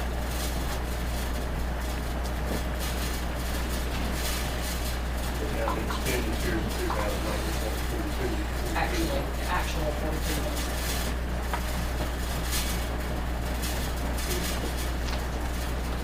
well, while we're talking about fund balance, that's the elephant in the room. I just looked at the floor, I said, what would you do if we cut it down to 25%? She took a big breath. Let's have that discussion. What would be wrong with that? Some previous boards recommended 25% as a standard, and obviously we've been over that consistently. It's my belief, and if 25 has been an accepted norm, why are we not honoring that? Lord, I guess the short answer is, it changes, everything changes every year. When you start off with the budget in July, that's an educated estimate of your revenues and expenditures, and it never ends up as you predict it's gonna start out. And your fund balance dollars vary a little bit, depends on what happens during the year, and how much is spent, and any additional expenditures come up, or any additional revenues, or grants, or whatever comes in, it's always a moving target. So, it'd be nice if we could say it was exactly $40 million or $45 million, and 25% was X number of dollars, and not have to touch that. But we have so many variations on the revenue and the expenditure side, it's hard to take out exactly. We look at it, I guess, look at it this way: 25% is basically 3 months worth of expenditures in the budget, and the state says that you need to have at least 8%, with counties our size. None of them, unless they're in financial trouble, are down to 8%, because that's just, you live from hand to mouth when you do that. And we tried to hold fund balance and not appropriate a lot of it each year in order to keep it at least 25% or higher. We did find out when we went through and looked at this that our auditor one year didn't carry forward appropriation for subsequent years' expenditures. You've probably seen a spreadsheet in the past, and even an audit report that shows for the 41% fund balance, that went through. We didn't have a 41% fund balance. The reason we had a 41% fund balance is they didn't take $900-some thousand that was appropriated from fund balance and move it forward into next year's expenditures, which made us look like we had $900,000 more than we actually had. Am I saying that right? So Lori, So we went back, Laurie went back to being the. Wasn't my capital. I wasn't here yet. Being the detailed person that she is, she went back and took through this whole thing. Now, I guarantee the numbers you got right here, you take them to the bank. so that says our fund balance is about 30. Yeah, the June 30, 2012 is more like, the 37.67 is more accurate as far as what was unassigned and available for appropriation. So Like Jack your said, projection is 6/30/2013, which is now. don't take my projection to the bank. I understand. That's very conservative. I think we'll end better than that, but Well, if they take the sales tax from food sales just alone, yeah. I mean, and if there that's you what's are. on the table now, that could be Couldn't a lose huge as much as statewide as much as over $80 million statewide. I don't know what, and they haven't done the calculations to see what it would take each particular local government, but they're working on that now. If that goes through, that hasn't gone through yet. No, that's a strong proposal. Yeah, that's scary, because when they're talking about also if local government's not gonna be able to claim sales tax refunds, that's substantial for the county our size. When you think about That's a it, lot of money. That is a lot of money. This took a lot of years to, this is a seed. That decision would be up to this board, but if you look, we got the projections close to 30.58% fund balance is 14,000,006. If you take $4 million off that, that leaves you 10. If you do it next year, brings it down to 6. After 2 years of that, you're down to a 5% fund balance. Is that right? That's just an for About a illustrative 5% fund purposes. balance. Or you'd have to raise tax. You have to raise the tax rate back up to get back to par or cut I mean- more management expenditure. Down, down to 1 to 5%. So if we cut this to 25%, within a few $100,000, that would be how much deduction would that be for 1 year? Roughly $4 million. $3,900,000. Yeah, I'm just taking this rough number. $3.8 million. $4.8 million. Somewhere along there. So say 4, that's what I'm saying, take it down to 10 and down to 6. It'd be down to, after 2 years doing that. No, we will do that in 2 years. All I'm suggesting is drop it to 25%. See what happens this next year. We have the power to tax and collect taxes and collect. But just as a, You just said, you was going to raise your taxes, grandma's on the other side of the road. Did you say that? yeah, So you're not going to vote for a tax increase, so. I'm looking about a tax decrease from it. Yeah, but I mean, you just said you We're had talking the about levy we're of talking about tax. tonight. I'm talking about looking at getting this fund balance to 25%, which previous board recommended. Right. We're at 30-something% now. What harm would it do to cut that to 25%? I know Laura, and management likes to keep as much of a balance as possible. But what harm would it do to give the taxpayers a 3 or 4 mil cut in property tax and still provide the same level of services? Can I take a stab at that? Sure, Jack, you had a few stab at that. If we take, $4 million off of the tax rate, which is what we're talking about, reduce the tax rate by 4.5 cents. If you reduce the tax rate by 4.5 cents, that would be reducing, each penny brings in about a little over $900,000. 4.5 cents would be reducing the revenue by $4,060,000. Reducing taxes. I don't like the word revenue, let's put it. That's where most of the revenue comes from taxes, but you'd be doing that. And she's kind of putting it out here. Assuming that no cuts or expenditures now, if you cut $4 million off the fund balance, and Laura, you can help me with this because you typed it up for me. Oh, I didn't see this little ad thing, y'all. Yeah. See, we just got this. I hadn't had I know. that. Let's talk through that. Maybe Laura can help it do it better than I can, but if you take 4.5 cents off the tax rate, you're reducing the amount of taxes that are in to balance the budget by $4 million. So if you reduce your revenue by $4 million, how are you going to balance the budget unless you reduce your expenditure by $4 million?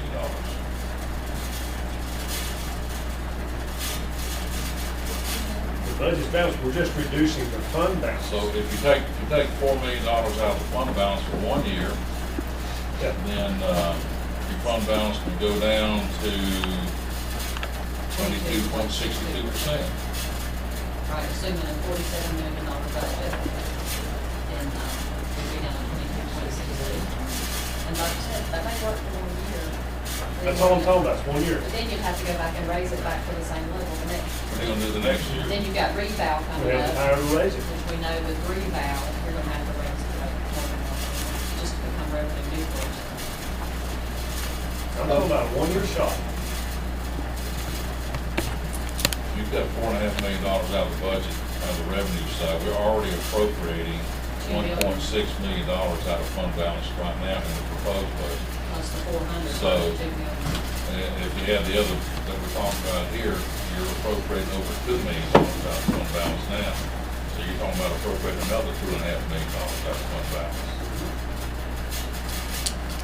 In the form And of if the tax you do that every first year, your budget, if your budget doesn't go up much, it's going to reduce your fund balance down below 25%.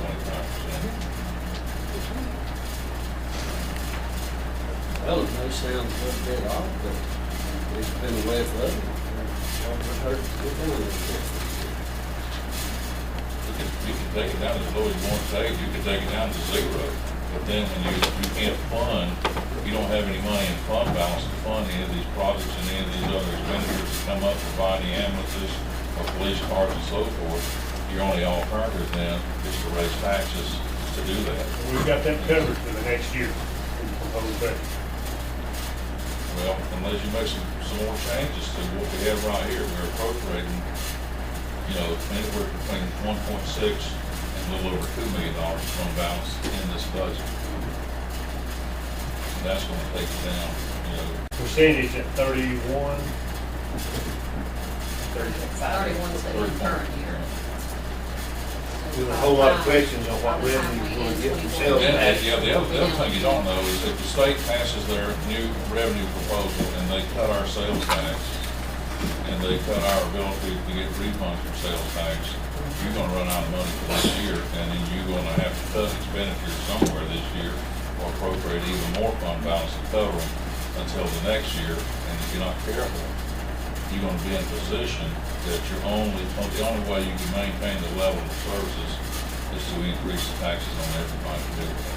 If you hold on to the fund balance and you don't spend it, except for things you actually have to have, hold the tax rate down at 27.9 cents. It seems to me that would be better than having to go back, lower taxes, and then raise taxes again the next year. Because anytime you start adjusting the tax rate, I'm not saying this without having a lot of experience in doing this, it's hardly anybody that's going to complain if you lower the tax rate. But everybody will complain if you raise it. It's just something, that's a board decision, not a staff decision. Well, you're into it, which is where I stand on it. I think we, Talk about 25%, I mean, would it not be feasible to do it if they say that 25% work for that target? Sure, it's worth to do anything you want to do. I'm asking one's opinion. for 1 year, Well, I think about it, I mean, I was here doing that. And back to tax, the money we had to put up front, Peachtree tax, I forget how many million it was, you wasn't gonna do that, but you can go back and certainly look. And we're still not got all our money back from the federal government. We're still billing them for that money. That's been how many years? How many years ago, Peachtree? 2004. It's been a while. I'm not kidding, anything places have the same code here, they frankly look at this. Not that good thing. My only thing is, guys, back in January, when we started the process, I asked the board if we had a consensus, we were gonna leave the tax rate the same. And the head nod was yes, and that's what we gave our county manager to work on. Our fund balance is not 41%, it's 30%. And this idea's been pitched before, and love to do it, but I've not heard an outcry from the public. We had our public hearing the other night, and I didn't hear an outcry from people to lower what's already the lowest tax rate in the state. And I passed that thing the other night. If you adjust it, this is for the Department of Revenue, if you adjust it for the fact we haven't had the rebound, they did all 100 counties. No, we're not the lowest. I did look back. The lowest tax rate in the state, effective tax rate, is Carteret County. Second lowest is Swain County. Third lowest is Watauga, and the fourth lowest. So we're still the fourth lowest tax rate out of 100 counties, even if you adjust that for the rebound. So I guess if we're right, we represent the people. We're saying we represent the people, the rank and file people. I've had people come and say, you know, if you're needing more money for education, we got the lowest tax rate in the state, why don't you raise it? Well, our fire department. And I said, we said we weren't gonna do that. We said we weren't gonna do that. We made a commitment, we weren't gonna raise taxes. But I've not heard an outcry to lower what's already the lowest tax rate in the state. And we're representing people, not a small group of people. You ever hear that the squeaky wheel gets the most out? Yes, sir, I have. There's 37,000 people out there, I guarantee you, go out there and ask them individually if they'd like to have a tax decrease, and I bet you the ones that say no, they didn't want to raise the fee. Very small. Oh, I agree with that. I totally agree with that. I'm not saying that. What I'm saying I'm is, not trying to keep this out of order either. There have been a lot of there's been a lot of things changed, some money spent this year, this board is not all doing wrong. I had one commissioner on that before, they would tell me that this, to $754,000 that we give the raises was going back into the community and helping the community. I agree with that. That's going back into the community. I think if we get a tax decrease, a small tax decrease to everybody, we're not picking out this group, we're not picking out that group. We're giving every taxpayer out there the same opportunity. That's putting money back into it. You talk $4 million or something, I mean, well, let's say it's right on the target, 25%. Let's say it's 3.2, 3.5. If $754,000 hit there, $3 million not hit. Stop and think about it. well, That's the way I see it. all that wouldn't go back in their community because half our taxes go to out of state. Or came in other places. Exactly. All 50 counties, all 50 states, 14,000. We started in January, we said we were gonna leave the tax rate the same, and I think it would be irresponsible to come in at this point. I've not heard a public outcry to do it. We've had couple letters in the paper. They just singled out me. They didn't mention you. That's freedom they have. I mean, we can't sit Sure. there and kick them in the can just because they have a opinion. They may live for years or anybody else's. But And one of the letters in the paper wasn't even signed by the person who wrote it. I mean, we got it. Well, I got my name right. I'm glad of that. I've not heard public outcry to lower what's already the lowest tax rate in the state, and I'm believing it the same. The revenue side, I'm believing the same. So how you gonna move along with your show? I think we need to stay for each day. I told you right now. Okay?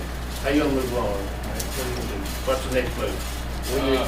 we get water. A break? Or move along, or? Well, you talk, we Well, I got know, two, we we got two still got sides. the fire department to discuss. You got two sides. Well, you got two sides of the budget. You got the revenue side and you got the expenditure side. And what Paul proposes is change to the revenue side. And I think we need to say where we stand on that.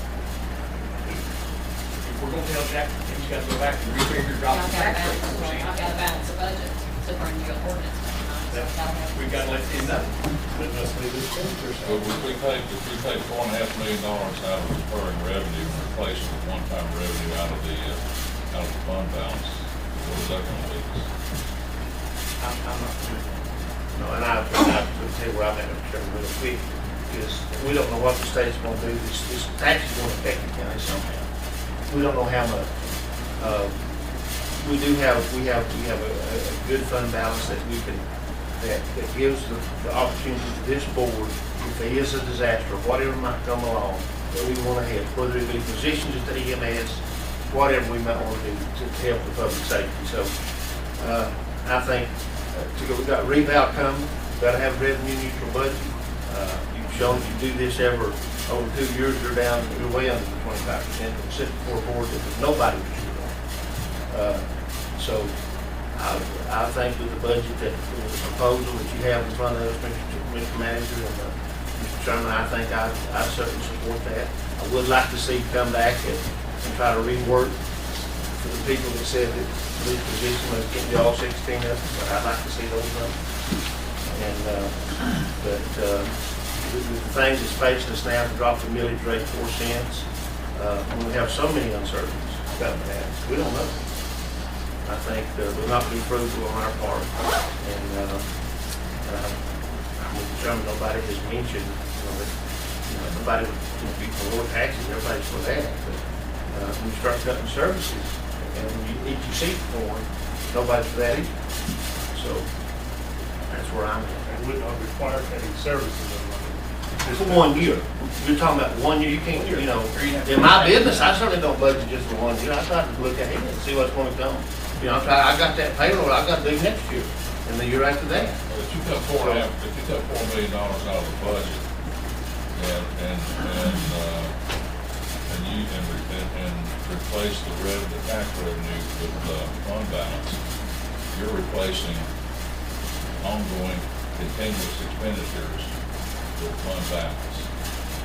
$2 million worth out of that scenario. The next year, if you don't appropriate any fund balance, automatically, you got a $2 million deficit that you don't have to raise taxes to pay for. I guess that's an option that the board has if they want to do it. I wouldn't recommend it. Well, I will say this here, you say it's hadn't hurt. Every year, I have asked you guys, everyone of you here, to consider lowering our millage rate. You have. Truth. But you gotta take that fund back. Question, please. I have asked. Yes, you can. All right. And, And you said what you told people you were saying, I respect that. and I'm for the people and trying to get by with just what we Ron, got you to say you're have. for the people representing the people, representing all the people. And we've had 2 people push. You are reading that. I've talked to you. for- I got a copy. You ain't got nothing but a lie, and you always have got one. But always, I have talked to you straightforward seriously about this, and I know you're joking, Ronnie, but I've not asked nobody for copies. I've talked to you people about this here since I was elected. And I feel like I'm working for all the people here. I mean, this would be a uniform deal. It's not just for one person, or not one group of people, everybody that owns property in this county. They just don't vote for us. They think the world of You, us. you said what you said you'd say, and I respect that. Just take what you stand. I'm comfortable where we are. I appreciate the theory of doing that, but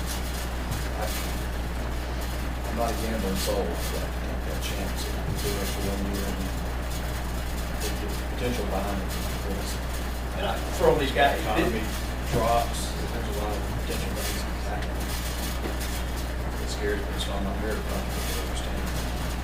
Well, we don't It's need to improving vote on back or what it's It wants to issue not a bond rate. Obviously doing a great We job. don't need to make a vote, I mean, we see what we all feel about it, but let's move on. I respect the difference with you. me too. I appreciate the theory, I know.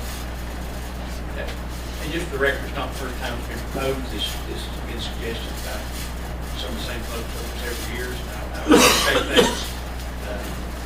But I think some distortion of the numbers, we don't have a 41% fund balance, we get a 30% fund balance. So, yeah, it's a little over the 25%, it's not that excessive. If you look at the fund balance, Lori's figures, and we either believe her figures or we don't, and I do.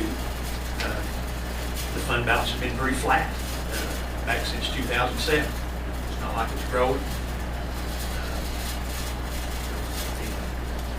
That's on the revenue side. On the budget side, Jack went over, do we have any other discussion on the budget? I told you where I stood. I went to Jack with a lot of the changes, the decreases and the increases, and it does keep our tax rate the same and does some of the things we need to do with the schools. So I will support the budget as presented, as amended tonight. Less the positions we talked about. I think we need to see more information on that. No offense, guys, I'm all for looking at it. As long as we can find out how things will look without letting you down. I am too, but I'm not telling you, I'm not. I've got one question on Cowie School.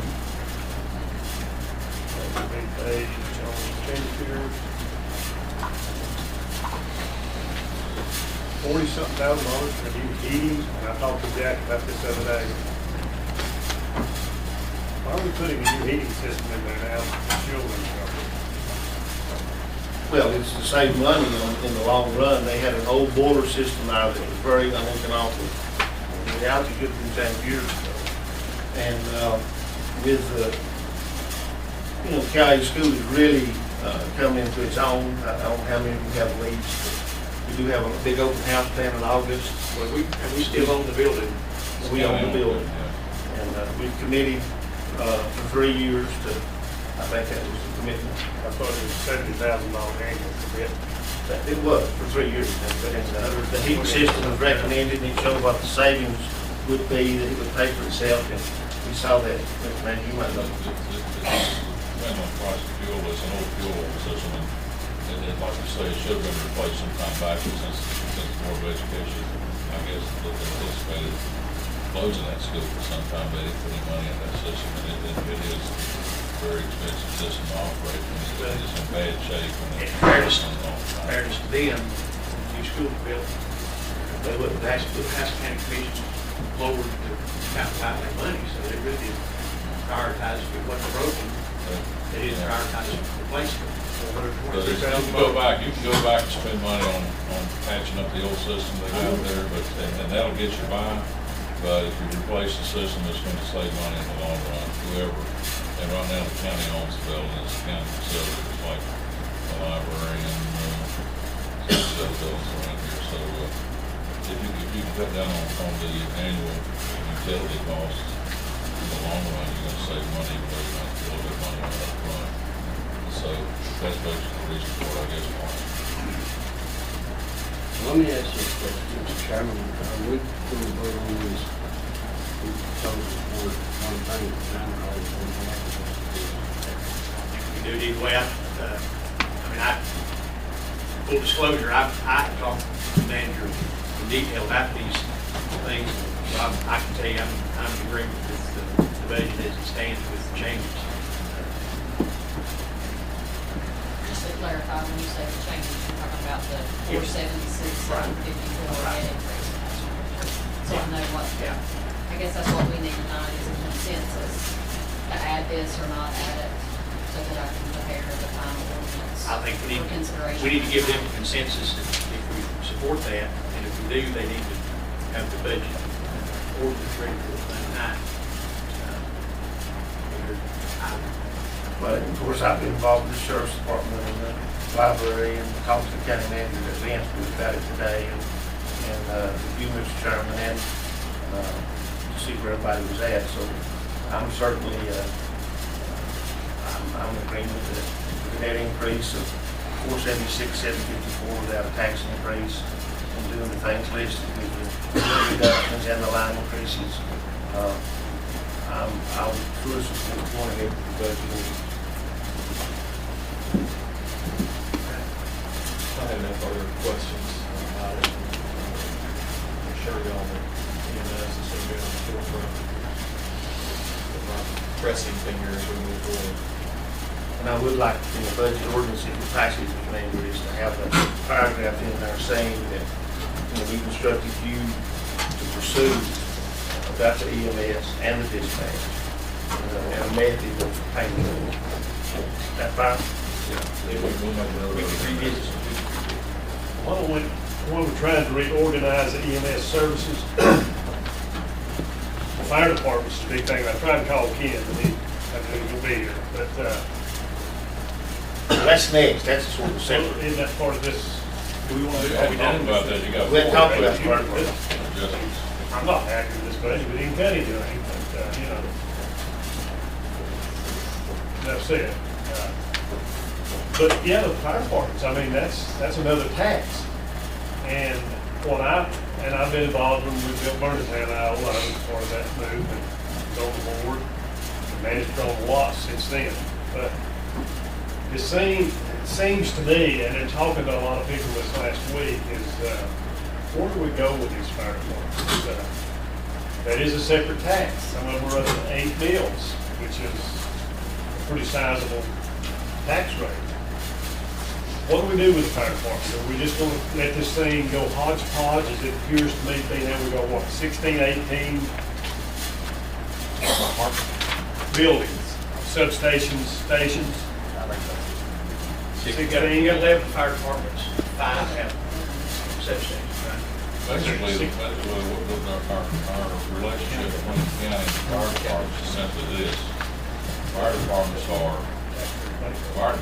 are separate organizations that contract with the county to provide fire service for their district. They have their own board of directors, and they have their own bank accounts and so forth. All the county does basically is has a contract with them that says, we'll collect the fire tax, and we'll give it to you, and you'll spend it to do what you need to protect your fire district. We don't get into line item details on that.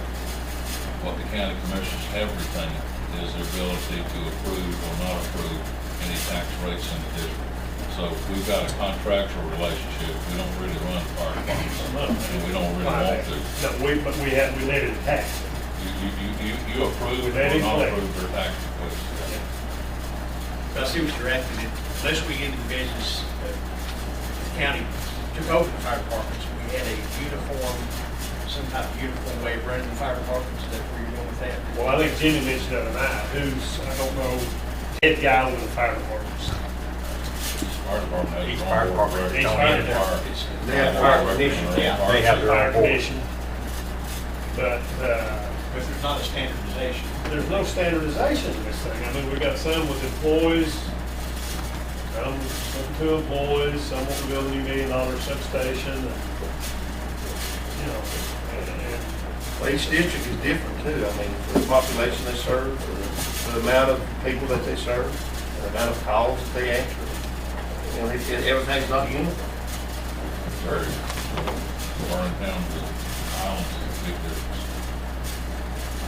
what's into heaven.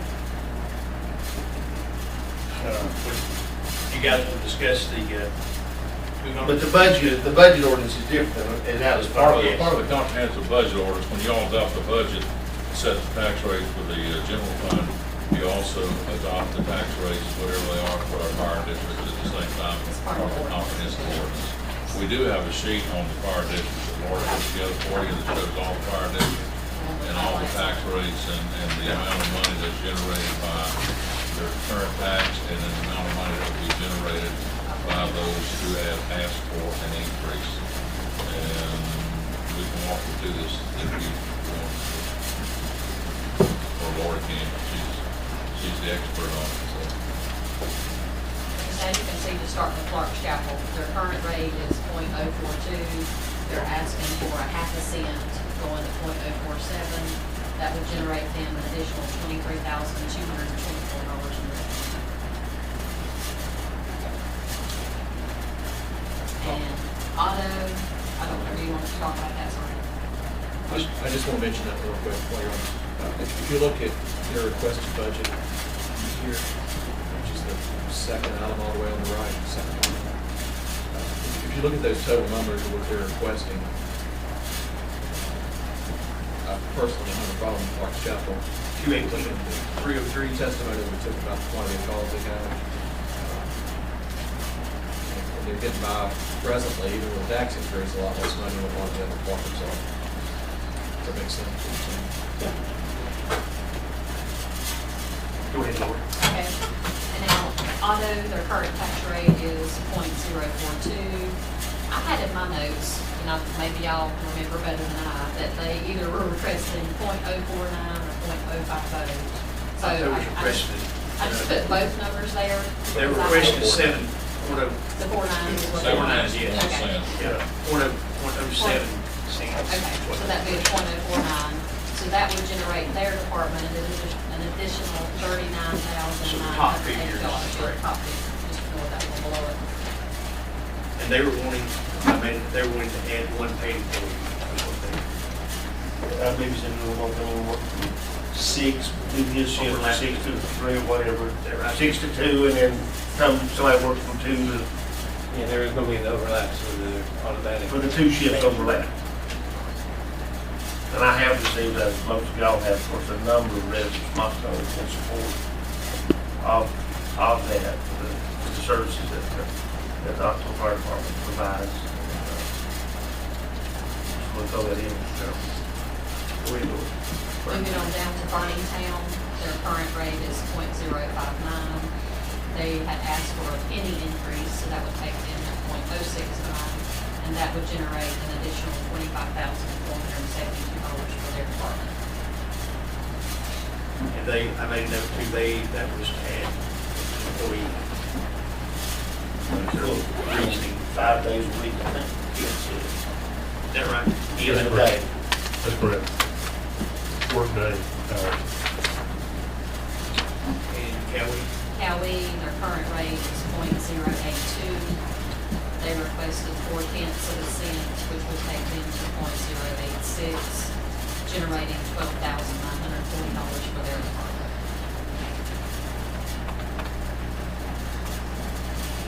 And I can't remember, I'll write off what theirs was for.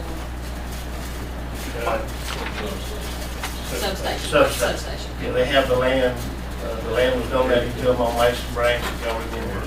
oh, they're asking for 0.4 cents. 0.4 cents. Right, okay. Okay. Gentlemen, you want to discuss these, everybody need to take a break before we do that? We'll stand in recess.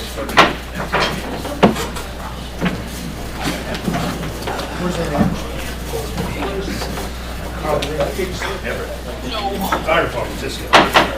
All right, guys, I think we've been through everything, but the fire departments, where you stand on that, I think we need to give you accurate direction. So we'll be ready for Monday. Let's start, we took an alphabetical order, if it's okay, let's start with, If you save any time, well, I'll be glad to talk about this block. If you save any time. However you want to do it. I think we can talk about one at a time, because they're different. Let's start with Burning Town. They've asked for 1 cent. You'll speak to again, I think that's added employees, that's basically what you. That's basically what it is. And that's not the full cost of the employee. Like I say, we have been able to refinance some trucks, so we have some continuing funds. I think that talked about that before, but we have some funds that will be used to offset part of the cost. Keep in mind, Joe, we can approve that, we can say no to it, say no to half of it. Well, I've talked to Kenneth and the entire community, and I've talked to a lot of people in the last week, just sat down tonight and called about 10, 15. Here's my poll question. I don't lead them, I don't lead anything. Within the fire community, there's strong support business. Outside that community, and I know if you serve on the board and you don't have community support, I mean, you have a meeting and every 5 people show up. Outside the fire department community, there's not very much support for increase the property tax or a full-time employee at Burlington. So the whole levers I got was heavily opposed to increased tax or a full-time employee. And I was okay with it sometimes, and I know you just talking about the tree, but how do we standardize this community? These fire departments are paid with tax dollars. Like Jack said, that they're all. They're their own, that's corporations. I don't know how you standardize corporations, because they're all individual, separate corporations that run their own fire departments, have their own board of directors, operate their own budget. I don't know how you standardize it. The only way you standardize it, I've seen in the past, is you have a contract with the county says, this is what I expect you to do. I will collect the taxes and give it to you, and I expect you to have a board of directors of at least X number of people, and the majority of them are not firefighters or whatever. And you have a public hearing once a year, and you elect your officers, and you present your budget, and put an ad in the paper that says, this is my budget, and I'd like to get community input on it before it comes to the Board of County Commissioners. That's the only standardization that I've ever seen when it comes to the relationship between the county and a corporation out there. Is that true in all counties you get in? Pretty much. Some of them have more restrictions than others. Some of them may say, well, you'll have to have a certified audit. Jimmy's that way, or most fire departments, you know, sort of independent. They're independent. They're their own entity. They have their own board that make the rules. And I don't think that you can standardize it really, because Burlington, for example, they're a 9. Protection class 9, where Otto is a 6. Franklin is a 3/4. Highland is a 4/5. So those have to have more equipment, and I think that probably you're going to see in the future people like Colosage and Burlington, Mountain Valley coming in and asking, because they're going to have to buy quite a bit of equipment to get this lower protection class. That would help the people on their insurance rates. And I guess in theory, with that, it's up to each of the communities to sort of decide what they want. If they want more protection for lower insurance rates, or they're satisfied with what they have. Ken, Paul said, on your board, was it unanimous, or they the ones supposed to have the pulse of the community? You know, there's nothing more important to the community than the fire department, period. It was unanimous with the board. And I think Paul said that, you know, that within the fire community. Have you had any calls that said they don't want it? I've not had any. I've only had one person even ask a question about it. And they said, well, what are you trying to do? And I guess that was after the article in the paper. Are they satisfied after you get in there? Oh, yeah. Yeah. And I guess it goes back to Mr. Hayden's comment, which I agree with. Ask anybody, would you like to pay less tax? They're going to say yes. If you ask them, would you like to pay more tax? They're going to say no. That's an awful thing. The argument for Birmingham, and that's not the biblical call either, of course, is that is probably the farthest by miles from the EMS station of anywhere in the county. Is that true, Judy? Probably so. I mean, by miles from the EMS station. And the fire departments are the first line of defense from a stone toe to something that happens at Pig Creek, you know, like Pig Creek. They're the first line of defense for the county.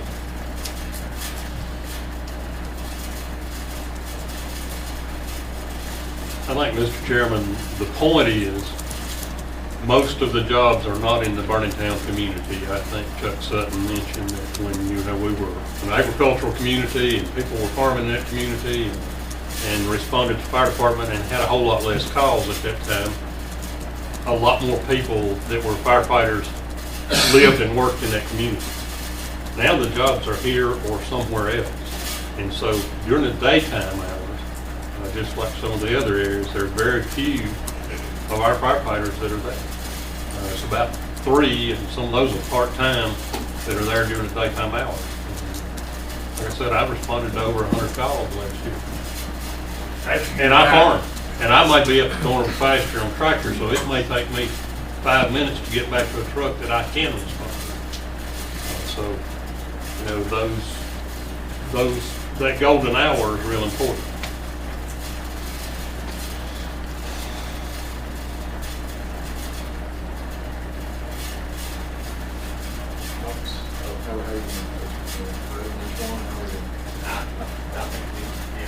We've got to make a decision on the meeting.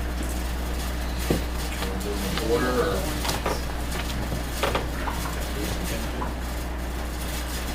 I'll go with your recommendation. I mean, Just based on the people, I talked to people and I called, overwhelmingly, that's what I think is my recommendation. Based on that, so. So you're saying no?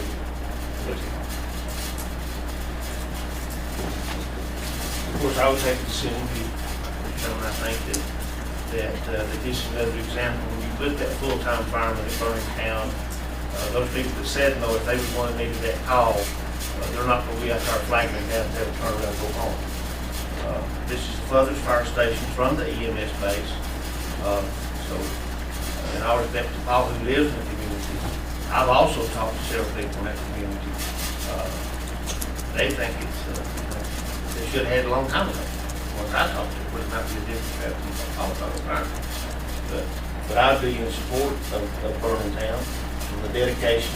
The fire department are the best deal we have in the county. If we had to put on 385 full-time firemen today and pay, what would our budget be? So it's the best deal we got. And it's just, this board has always tried to provide the best protection and for all the communities. So I don't see nothing out of line for this particular fire department. We'll go on one at a time. I would take the dissenting view from the people.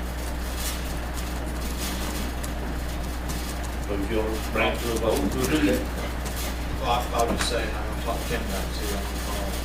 On the phone.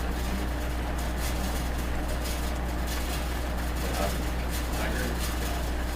Just wanted to say, I appreciate it. Well, with that, then I'll make a motion that we approve the 1 cent request from Burning-Town for a full power fireman for the protection of their citizens. Do we have a second?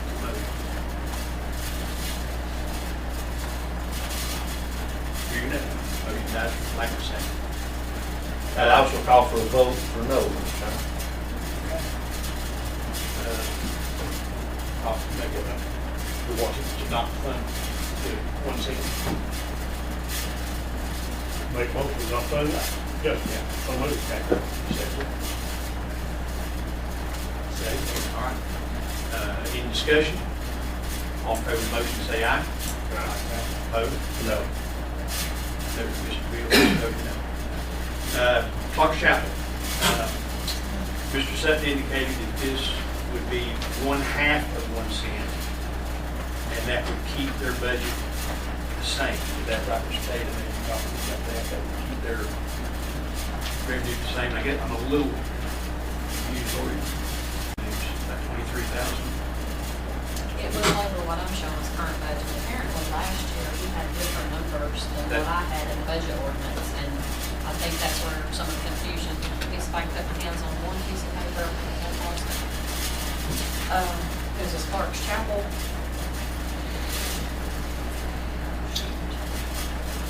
Give me this one.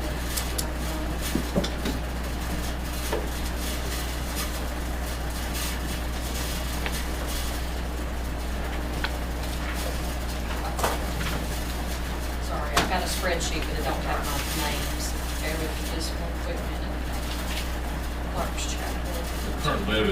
levy is the current collection is $195,000, right?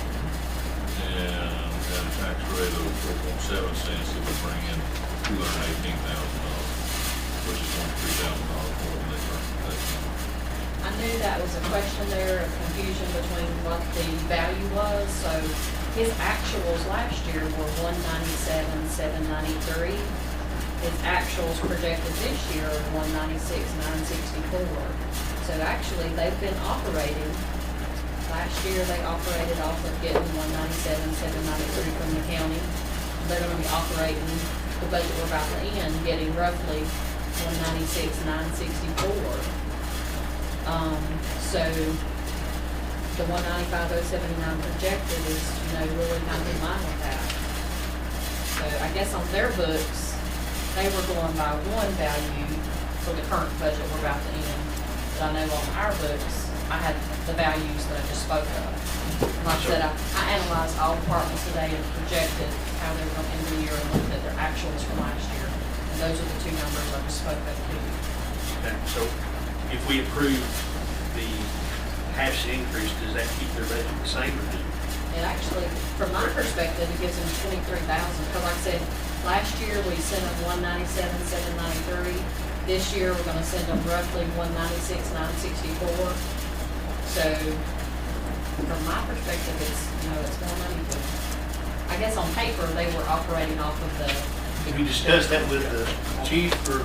I have not, like I said, I just looked at these numbers today. So, I like how they. Oh, yeah. I don't think I can. Consensus? Okay. Well, by Monday, whose responsibility is to? We'll find out tomorrow. Okay, find out. Let us know. If there's a mistake either way, we'd like to know which way. well, I know from my end, like I said, I'm giving you actuals of what was I know, sent to them. I think Chuck honestly was saying they needed that to keep their budget the same. Same, yeah. And if that's not right, I think he would be okay with leaving it where it is. And he also talked about his call volume and how it is, that was part of it. Let's get some clarification. Okay. Okay.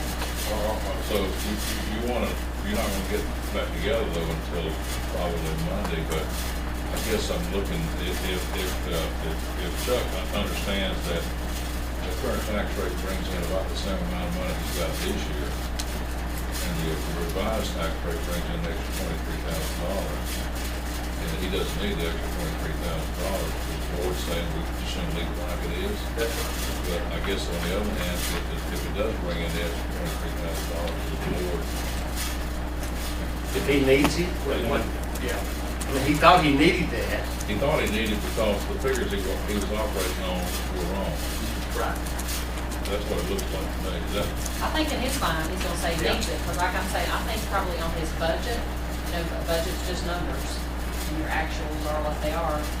I mean, I could be wrong, but it sounds like from his perspective, the number he plugged in his budget he's operating off now is about he actually put in the amount of money he wanted and then back the tax rate back out of that, didn't he? Is that what they did, come up with their budget? I don't for the think so. expenditures? You think they did the tax rate and then worked their budget? From what I understand, he was given a higher assessed valuation last year. Right. But it's really, to me, it's not accurate, because like I said, I'm looking at actual numbers. But what I heard him say was they wanted this increase so they could keep their budget the Keep same. their budget the That's same, what he said. right? That's And I'm what's saying, reflected on here. paper, if he, Chairman, would you like us to try to call him tonight? I just happen to have his number. No. yeah. That's what he said. Because, like I said, his budget was based on a higher assessed valuation. Jackie, you want to call him, Budgeted that we'll move on. Here's your cell phone, Jeff. I'll call him. All right, we'll move past that one. Cowee, I think they were asking for, Lori, I believe it was 0.4 cents. That's correct. And that was primarily to fund a substation, all right? That's what they, Jim, that's what they do. Feeling about that? They've got one substation that goes in. He said that they have one substation in Cowee now. They got the main station down on Ruby Mine Road, then they have a substation that whole road. What is their rating right now, Jim? They are, They're seven, they're set, section. and if they do, and if his other substation's up and going, would he likely drop the insurance rate for the citizen? There's, in the subdivision off Piney Grove, I think there's about 25 houses, that I think we looked at, 25, that could be pulled into this, that's actually in Franklin's district right now.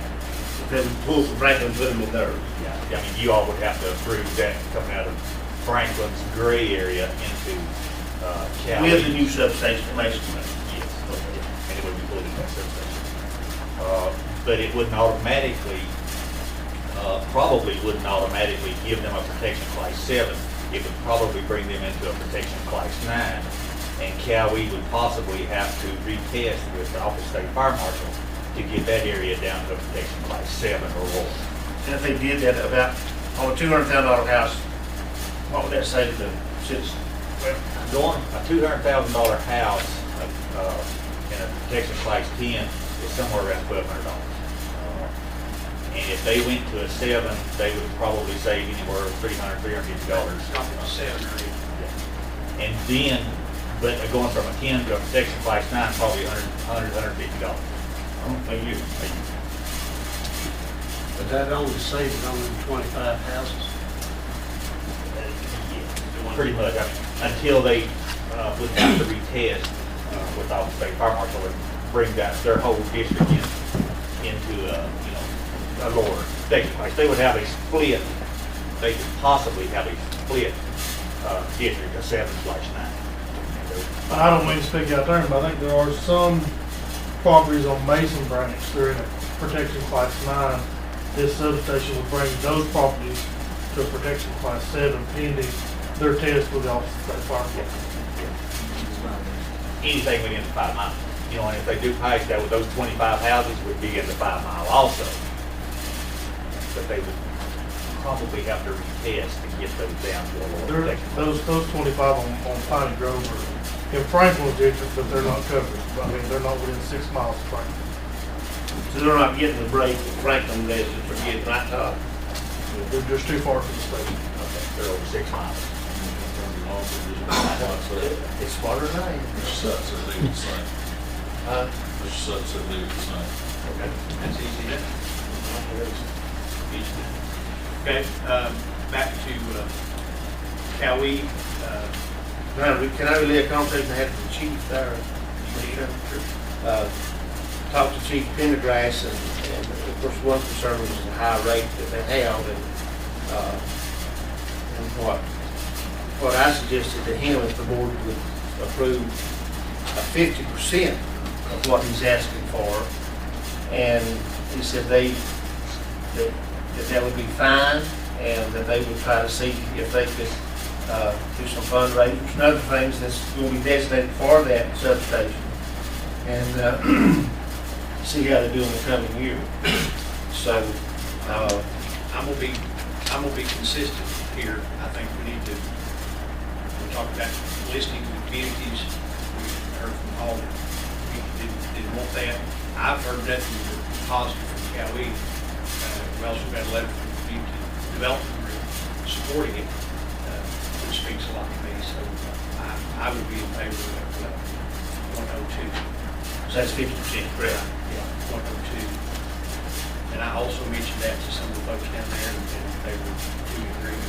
And another reason for not doing 104 is they've already got the nice rate to be a fire department. It's not,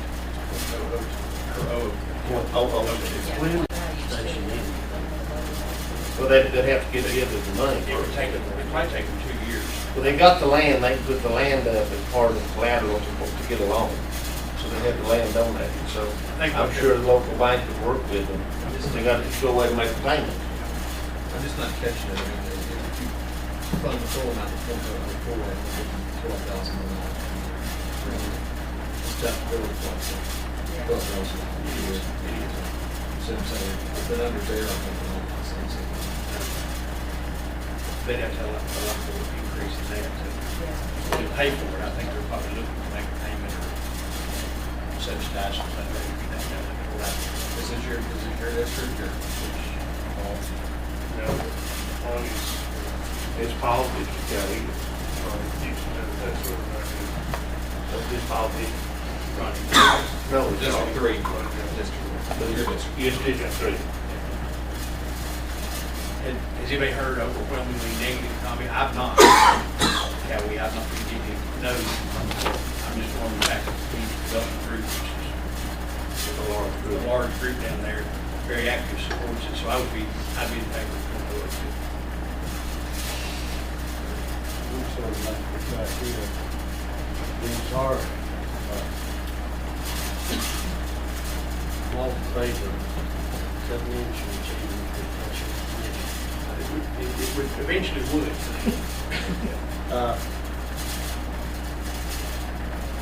pretty much economic. You support what I did. Half of that is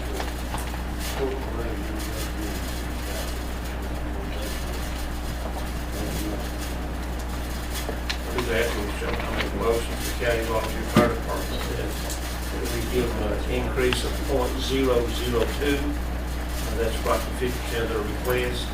And, of course, this money would be put into a special fund for a substation, and that we would have access to that information. And I think the chairman, Chief Pendergrass, and the board and the county support to have this community. I think you'll see them move along. I think this is more or less showing that the county does support that and hopes they can get that move. Right. We have more insurance. Do we have a second to the motion?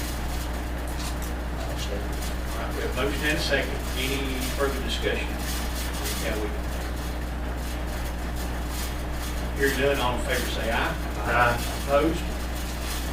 That's unanimous. Otto has asked for .007. Is that right, Lord? 0.7%. 0.7%. And they want to add a paid employee. Let's put a lot on that. Staggered and shuts. Well, again, I'm going to be consistent. That is in my district, District 2, and I've heard lots of support for that, lots of, including their community development, whatever that is from them. And I've gotten, probably more calls, I'd say more calls supporting that than any other fire department. Outside of Franklin, is Otto the busiest firehouse we have? Piles coming. Highlands, yeah, that's right. How many paid employees? And then Otto.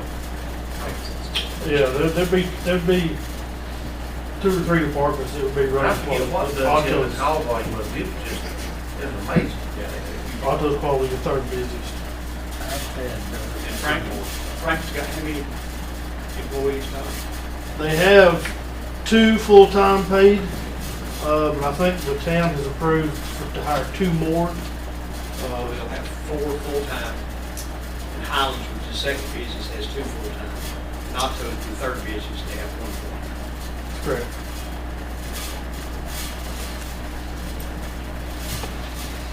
I'm in support of the request. I've got no funds for each board. That's what I'm saying. I've had 7 people call me, and email, and Facebook, and things like that.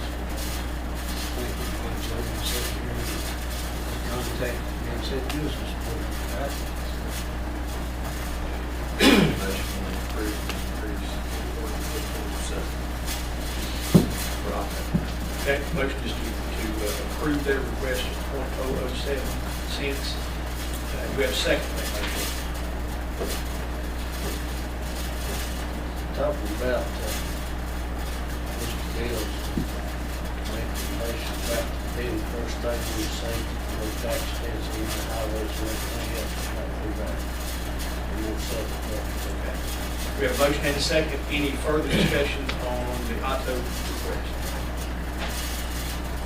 Hearing none, all in favor say aye. Aye. Opposed? That motion passes. I think that was it. So leaving Parker County the same, Bergen County the same, Otto half, Otto. The only one who did not was the burn, right? And Clark Chapel replaced. The Clark Chapel. Or chapel, that's where they were put. Yeah, well, that's a good catch for it. Do you have anything else you need to discuss? I think that we've got some work to do before Monday. Come back, anything else you want to bring up? Is it still 7 o'clock Monday? Is that what we decided on? 7 I don't know, it's what I have now. Can we do 7, can we do 6 on Monday? Or? Doesn't matter to me. AM? I had requested, That's good, that'd be great. I had requested 7 tonight because of the previous meeting. Monday was 6, I thought. 6 o'clock on Monday? That's on Monday. I had both, and I didn't know. I think it was 6, but I was going to request 7. What other direction do you need, Mr. Manager? We've already moved ahead. I think we've got the consensus for, on the items that we discussed here tonight. We'll take those and modify the budget for the drug budget and put that Lori, put that in the form of a ordinance, and that'll be what will be passed for the next action on. Recess or adjourn? Just a heads up too. I'm sorry, what about? Just a heads up, I'll be bringing forth an ordinance for you to approve the 13-14 budget, but I'll also bring an ordinance amending 12-13. We always have to do that year end, which takes into account all the amendments that occurred during the year. So that's our last meeting, as far as I know. I don't think you have any more planned in the year, so it's got to be approved in that time. Looks like that part of next year was only 2 weeks. Yeah, 2 weeks away, I believe. I was going to say, was this first thing, if we went over tonight, we would wait for Monday, they won't ask. Yeah, the budget ordinance, that is the budget. Because you have a consensus. Explain that, what everybody understands.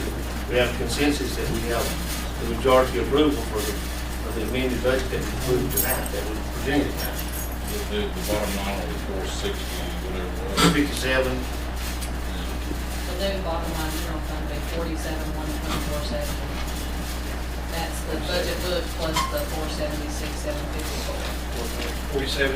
47,120.470. Jim, do I hear a motion to recess? Okay, all in favor say aye.